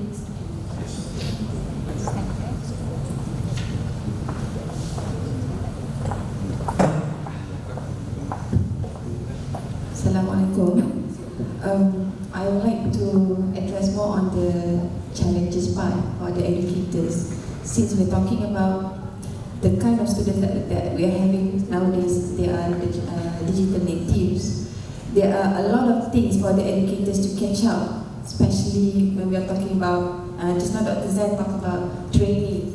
We need to go for lots of trainings to make sure that we evolve as compared to the traditional method that we have been using. So, but at the same time, teachers, educators, we have a lot of other commitments, responsibilities and concerns. So maybe, I'm not sure which speaker can actually share any insights, maybe, because it actually concerns everyone here. So if everyone can share, how do we strategize with all the demands, the ever-changing technology and the dynamics of the curriculum that we have today. Like, for example, in Malaysia, we are now turning to CEFR. So we are changing the curriculum, and at the same time we have to cope with the technology, and then with the 8-second span of time among our students. So that, I would say that's a big challenge to all educators. So how do we strategize to address this challenge? Thank you.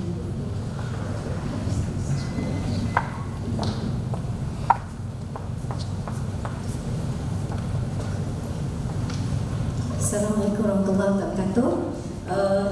I volunteer to respond to that question on behalf of my colleagues because as a director of ex-director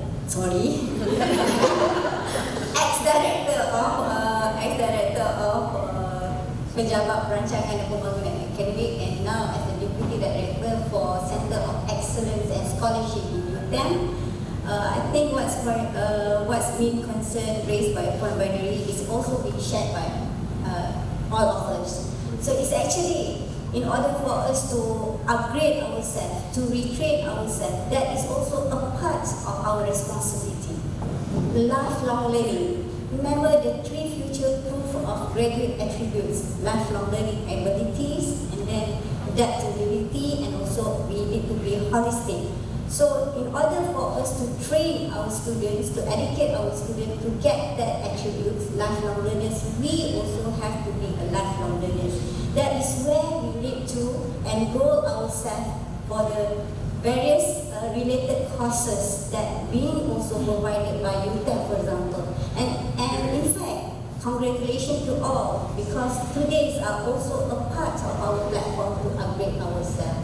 And believe me, since I've joined UTEM with zero knowledge on pedagogical, in 2003, and then up to now, here I am, the Deputy Director of Center for Excellence, who are planning for the training of lecturers. So for the teaching portfolio, I enrolled myself in the course back in 2009, and I applied it in 2011. And now I am also giving the training to to our colleagues, and they are presenting today after 9 years. Okay, so the strength, the determination, and the time management should be there, and it should be based on a pure intention where we want to be a good educator and we want to serve our students and our community with the very best that we can do. Okay, I hope that we can end the Q&A session now. If you have any question, you can ask personally to the speakers after this. Thank you very much to all the speakers with the insightful 5-minute item presentation. And thank you also to the audience for your participation and attention. We appreciate your presence today, and I hope that everyone present will benefit from the session. Ladies and gentlemen, before we end the session, I would like to invite you here again to attend for a forum in this afternoon, in which will be started at 2:30 p.m. and speakers from USM and UTM will be joining us. It's a great experience to hear for a discussion from these panels regarding our topic today. And I hope that everyone can grab the opportunity by listening to our invited speakers. We will have a closing ceremony and award presentation for all the speakers, the 10 best poster presentation and the 3 best e-teaching portfolio presentation, and also tokens of appreciation for our sponsors. And to our respected guests, there is a poster exhibition at the FTK lobby and the e-teaching portfolio presentations at Samsung Room Galaxy IoT. And please grab this glorious opportunity to meet and mingle with delegates from other faculties and institutions. And before we end the session, we'd like to have a photo session for all the speakers and the respected guests.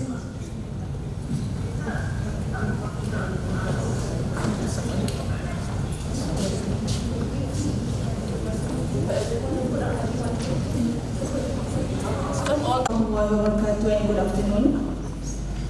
The Honorable Prof. Technologist Dr. Faiza Shahuddin, Director of Center of Academic Excellence and Scholarship, University Technical Malaysia Melaka UTM, as the Chair of InTReD 2019. The Honorable Prof. Dr. Abdul Karim Alias, Director of the Center for Development of Academic Excellence, University Science Malaysia USM, the Honorable Associate Prof. Dr. Muhammad Kamaluddin Abdul Hamid, Senior Lecturer, School of Chemical and Energy Engineering, University Technology Malaysia UTM, and the Honorable Dr. Adibah Abdul Latif, the Senior Lecturer of Faculty of Education, University Technology Malaysia UTM, UTM Senior Officers, distinguished guests, beloved panels, lecturers, ladies and gentlemen. Welcome to the InTReD 2019 Forum. We certainly hope that this rich variety of speakers and activities since this morning will provide fresh impetus for advancements in education. Today, we are blessed to be able to gather here in the second Innovative Teaching and Learning Research Day, InTReD 2019 Forum, organized by Center of Academic Excellence and Scholarship, KAIS, University Technical Malaysia Melaka UTM. We are also grateful with the support and sponsorship we receive from Konica Minolta, Samsung SDI Energy Malaysia Sdn Berhad, Persatuan Staf Akademik UTM Media Masa, Malaysian Association of Homeroom-Based Learning MyPPL, and also Malaysian Higher Education Teaching and Learning Council (MAGTEC). We are also fortunate as this program will be closed by Yang Bahagia Associate Prof. Dr. Nurul Fajar Abdul Manaf, the Deputy Vice Chancellor Student Affairs, who will be joining us later. So this forum is organized to create awareness of the importance of education.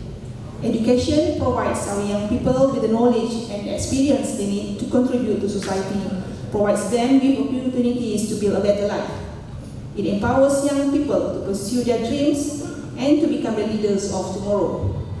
We aim to nurture and cultivate our students with learning. Likewise, our education system also needs to grow, change, and adapt to new demands and needs.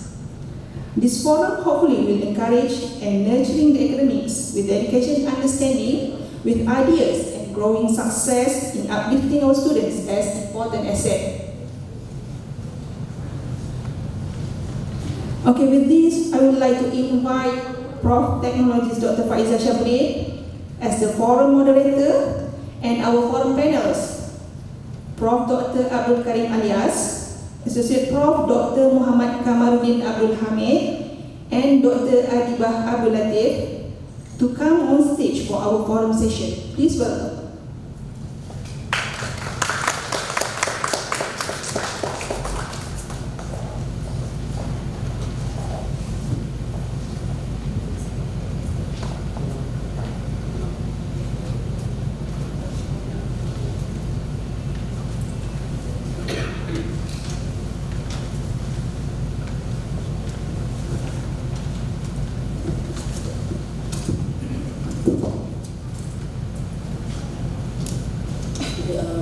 Assalamualaikum and very good afternoon to everyone. So now we are here again. Alhamdulillah, thank you for those coming back here to this afternoon session. So this is the moment that we are waiting for, right? So one of the important agenda for today's this forum is to organize, to have the forum with the expert. So we bring you 3 experts, yeah, as mentioned by our MC today. Right, so let me introduce Prof. Okay, so maybe some of you already know the speaker, the panel forum, but I would like to introduce, okay, Prof. Dr. Abdul Karim next to me. Yeah, I guess every one of you know him. He's also most, I guess maybe one of the gurus, yeah, especially in teaching and learning agenda. Not only for USM but also for nation, for Malaysia. He's currently chair for Anugerah Akademik Negara, yeah, in the category for teaching and learning. Actually, Prof. Dr. Abdul Karim, Professor of Food Technology, okay, from the School of Industrial Technology USM, and currently Director of the Center for Development of Academic Excellence.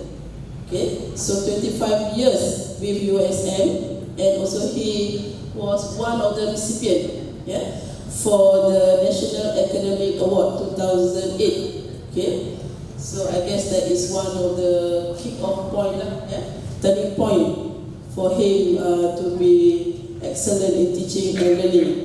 Okay, so it's very long list of the explanation. So I just read some of the point. Yeah? Right. So if you can see here, his teaching video, so you can find that on YouTube channel. Right. Has received 589 plus thousand views from 200 plus country. Okay, so please imagine one day maybe kita pun boleh buat macam tu kita pun try to aim to be one of the professor expert in the teaching and learning. Okay, so I guess it's enough. In short introduction, Prof. Dr. Abdul Karim Alias. Okay, so we move to the second speaker, Dr. Adibah Abdul Latif from UTM. Okay, he's the winner of the Anugerah Thesis Terbaik Peringkat Kebangsaan 2014. Okay, regarding pentaksiran. Okay. So everything about assessment, alternative assessment, she is the champion. And for your information, she is one of the recipients for the ACRI for transformational assessment last year. 2018 bagi kategori pentaksiran alternatif. And she involved mostly on consultation with LBM and Muslim Sedia Berhad. Okay, and mostly involved in the development plan for education measure, especially for profile nilai pelajar. Okay, so UTM 16 years. Alright. So last but not least, our third speaker panel is Prof. Dr. Kamarudin, also from UTM. Okay.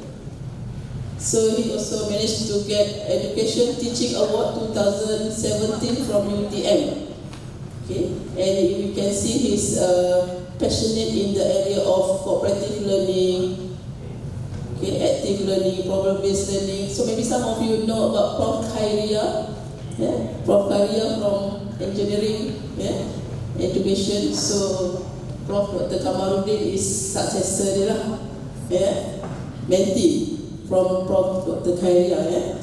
So Dr. Kamarudin also has been appointed as a member of UTM Support Group for 21st Century Teaching and Learning, dan juga shortlisted as the Kebentuk Kurikulum and Penyampaian Inovatif ACRI for last year.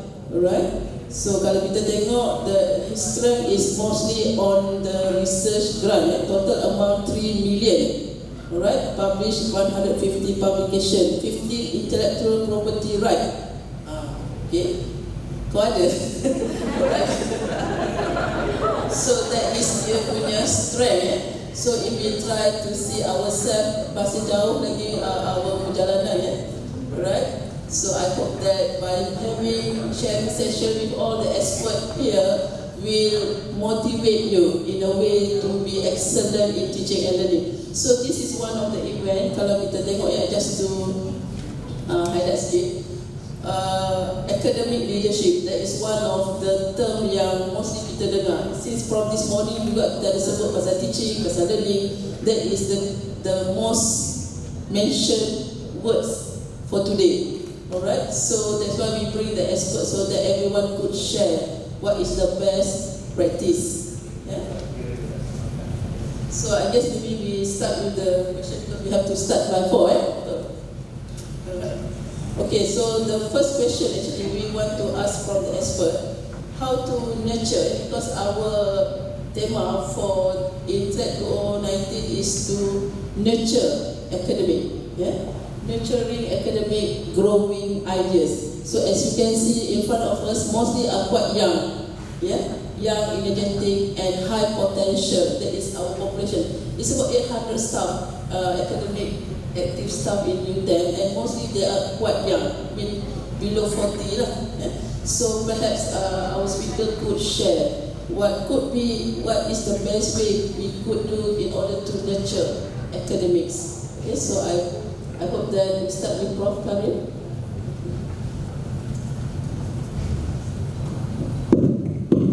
Terima kasih Prof. Aizah. Bismillahirrahmanirrahim. Assalamualaikum warahmatullahi wabarakatuh. Selamat hari. Terima kasih pada pihak UTM yang sudi menjemput saya dalam company forum ini.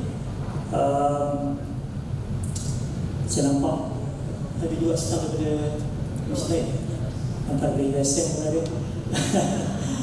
Okay, the question was about the nurturing of the academics, not necessarily young academic, but academic in general.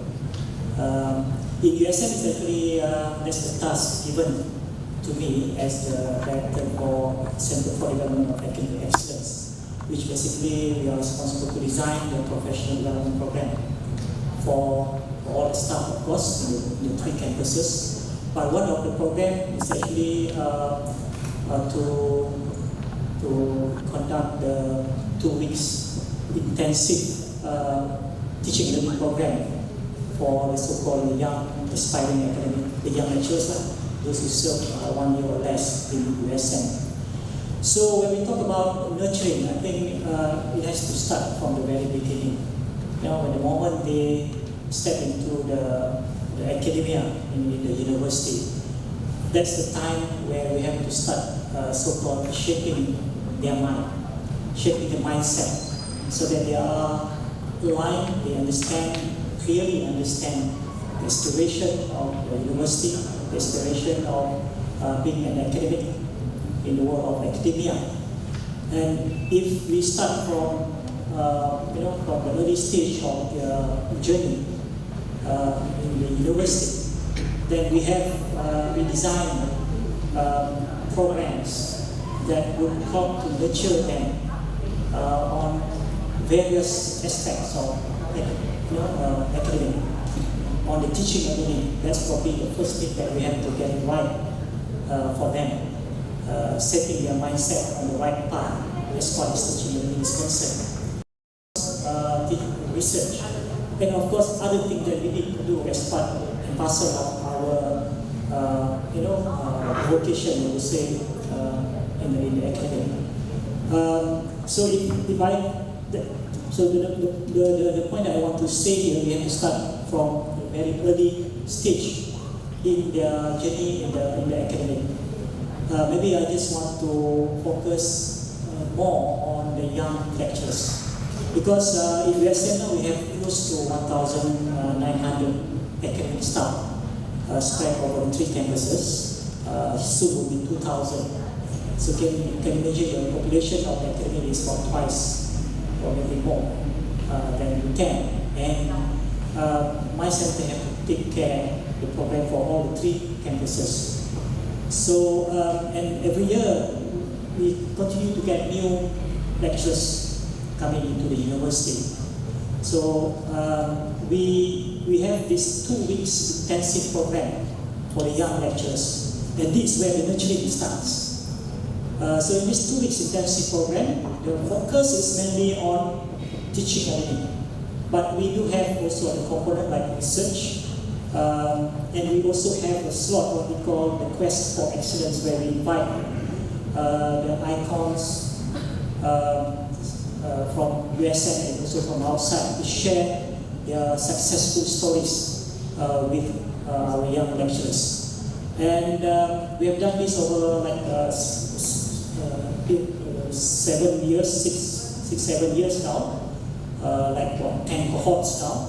So we have close to 400 academic staff that have come out from this program. And the impact of this program, I think so far, based on feedback from the participants, from the lecturers, the feedback from the deans, from the school, so we can see that those who went through our program have a different kind of mindset as how they look at their responsibility as a lecturer, as an academic, as a teacher, and how they look at things like doing research and so on, compared to, I would say, the older cohort in the university. So I would say that the program have, the PMP program for 2 weeks have successfully kind of shaped the mindset, the way that we want them to think about their role as an academic staff in the USN. Maybe I just stop at that point, give the opportunity for the panel here. But maybe later on, if you want me to elaborate a little bit more on that and other things that we do as part of the nurturing process, I can share more. But the bottom line is, it has to be done by design. The nurturing process has to be done by design, and we should have not only one but a few programs that we do at the university level in order to continue to nurture them, as they go through their journey in the academia. Because I always look at what we do here in the university is basically part of our journey day to day that we need to plan by design. So that's all from me. So that's a good start for today's sessions. Alright. So I believe that maybe some of you maybe have some burning question in your mind. Please hold that thought. We are going to have a Q&A session. I will give more time for Q&A later. Yeah? So I would like to invite Dr. Adiba. Yeah? Maybe you can share from UTM perspective. Bismillahirrahmanirrahim. Assalamualaikum warahmatullahi wabarakatuh, and a very good day to everyone.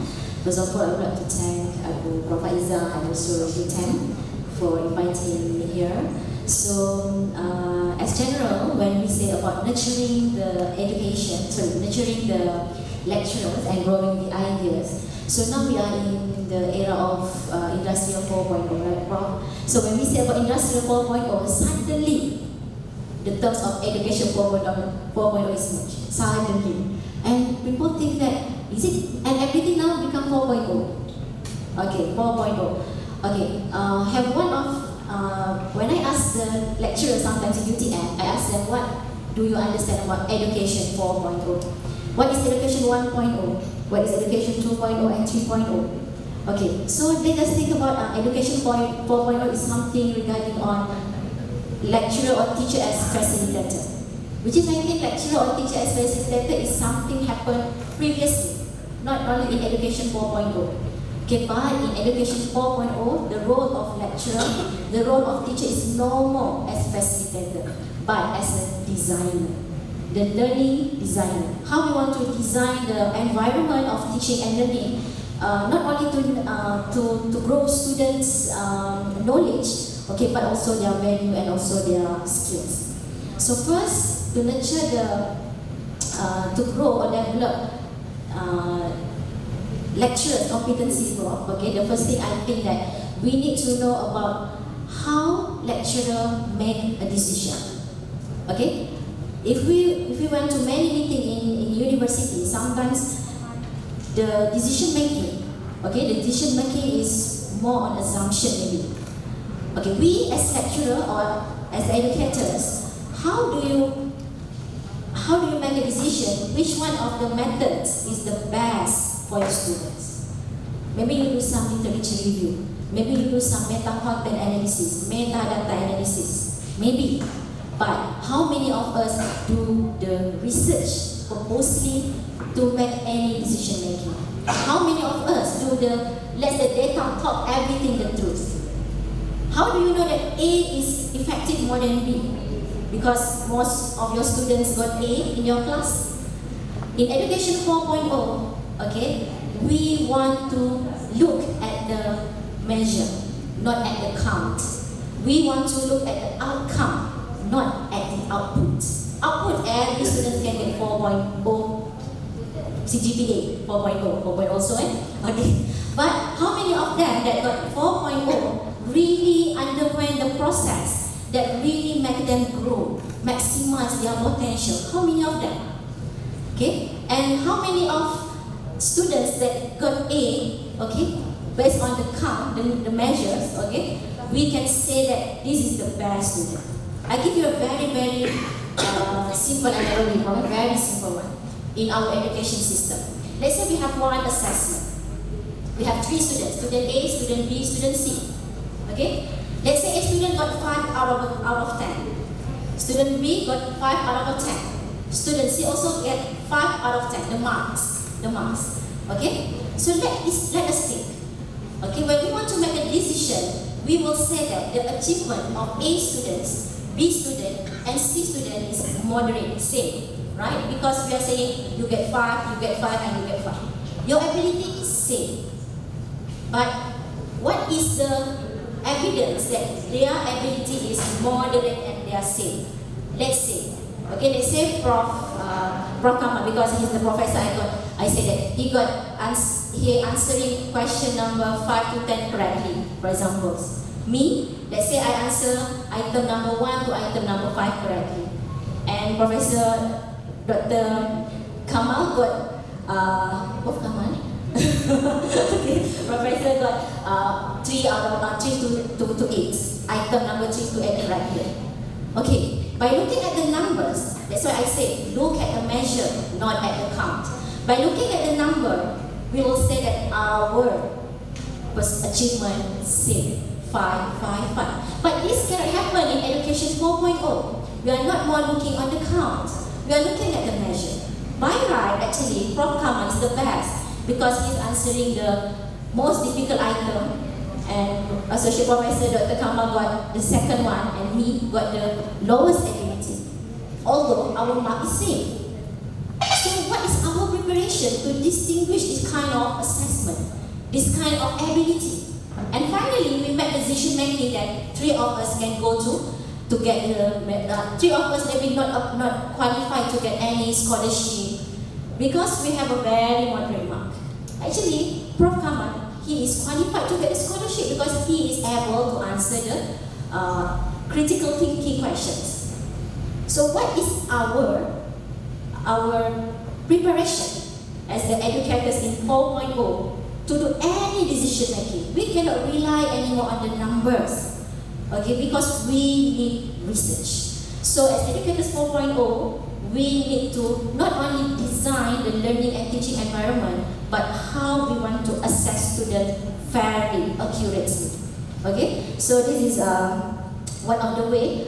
By having a research, okay, by doing the research, for me this is the best way as educators. Like us in UTM, okay, and also USM, we are research university.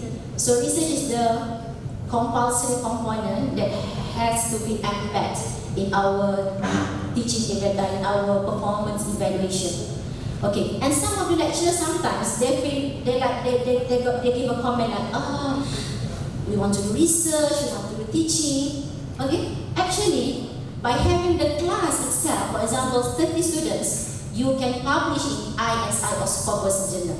No need 300, 3,000. Okay, in your class, okay, 30 students, you run research. Okay, and then you do any decision making based on the data. You do continual quality improvement from one cohort to another cohort. And you can see, because both of them, they are from the same homogeneous population, although they are different, but the decision making can be rely on them because they are the same background, and the teaching and learning process can be adapted, although from different cohorts. So how many of us, when we do the continual quality improvement, we are based on the data? Sometimes we are based on our assumption. We think students like this, we think students don't like this. We do the e-portfolio, very good. But how many of us in the e-portfolio can assess that the e-portfolio really gives the effectiveness on their teaching and learning? We don't want the e-portfolio is just the compilation. Because portfolio, the soul of portfolio means that you show the growth from 0 to hero. Not only compile. It's not that. So how many of us, when we do the e-portfolio, the data tell the truth? You are what? You are developing. You are growth. Okay? And you are not dry anymore. Okay? So maybe this is my starting point here, which is to nurture the lecturer, the educators 4.0. For me, the first one is we have to do research. Why research? Because when we do research, we need to read. Why read? Because read, InTReD, is the first instruction that we get from the God that to succeed, we need knowledge, and to get knowledge, we need to read. InTReD, not download. You can download, but if you not read, nothing to read. Okay, Prof? Yes, sir. Thank you. InTReD, not download. Okay, please remember that. Okay, thank you very much, Dr. Adiba. Alright, so the third one we have also from UTM, but don't worry too much. We simply invite two persons from the same university because we want to have different flavor. Dr. Adiba from Education Faculty and Prof. Kamarudin from Engineering Faculty. So this is at the balance because UTM as an M-tone, right? As an M-tone, technical university, we also need to do the teaching learning part and also not to forget the research part. Alright, so maybe we would like to hear from engineering perspective. Right, so what could we do in order to nurture academics? Okay, Bismillahirrahmanirrahim. Assalamualaikum warahmatullahi wabarakatuh. Thank you, Prof. Fazia, for inviting us to come here. Prof. Karim already mentioned about the training program by design developed by USF. Dr. Adiba already mentioned about how do we do the assessment in the education 4.0 using research. Okay, download versus InTReD. So, for this first round, basically I will talk about how the practice, especially in the engineering education or engineering faculty. For your information, UTM already merging all the faculty, engineering faculty already merged into one single faculty, which is a faculty of engineering. And I do believe that this is the biggest engineering faculty in the world because we have almost 900 lecturers in that single faculty. Okay, so that's become a challenge, especially when we want to show how the best practice in engineering education, especially for the faculty of engineering. Alright, so what is currently happening in UTM? Under the Office of Deputy Vice Chancellor of Academic and International, we have this kind of program which we call it UTM Free. Free means future ready educators. When you're talking about educators, we're talking about people. We're talking about talent. Right? Usually when you're talking about teaching and learning, it's more on the DDA, but now it's TNCA. TNCA basically also have a talent development, especially in the education. So why? First, you know that engineering is the difficult subject, of course, and also it's also concentrate or combine between the mathematics, the science, and also the technical things. So what should be the best way or the best practice for us to do in class, to teach our class, in our class? So, starting from this year, last year, and also in the future, we will receive what we call it millennials learners. Millennials. Siapa dia millennials ni? The millennials. Those who basically sentiasa pegang handphone kat tangan dia, tak pernah lepas. Okay? Always live with the gadget. Lahir-lahir saja dah ada internet. Dah muncul internet, lahir-lahir kita lahir tak ada internet lagi. So don't expect that how we have trained in our undergraduate will be the same as how we want to train them. It should be different. So these kind of millennials we need to take care of.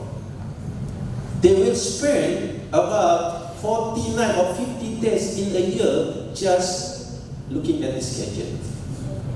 And from the statistic around Asia Pacific, Malaysia ranked number 3 dari segi millennials, penggunaan addicted millennial to the internet, to the mobile, to the gadgets. Okay, after first Thailand and then China and then followed by Malaysia. And the last is basically Japan. Okay, Japan ni tak suka sangat pun budak-budak ni, anak-anak muda ni pegang gadget, tapi you look at how their education is macam mana. So this is basically our task, the big challenge in UTM, where we need to train our engineering educators or teachers such that we can tackle these millennials. We know the behavior of millennials. When they're online, apa yang dia guna, apa yang dia pakai, apa yang dia cari dalam online. 40%, 50% more on the media social media. Okay, Facebook, or they don't go for the Facebook, they go for the Insta, they go for the TikTok, they go for the WeChat. Right? So how that we use this kind of behavior, their behavior, and we put it in our class, that has become a challenge.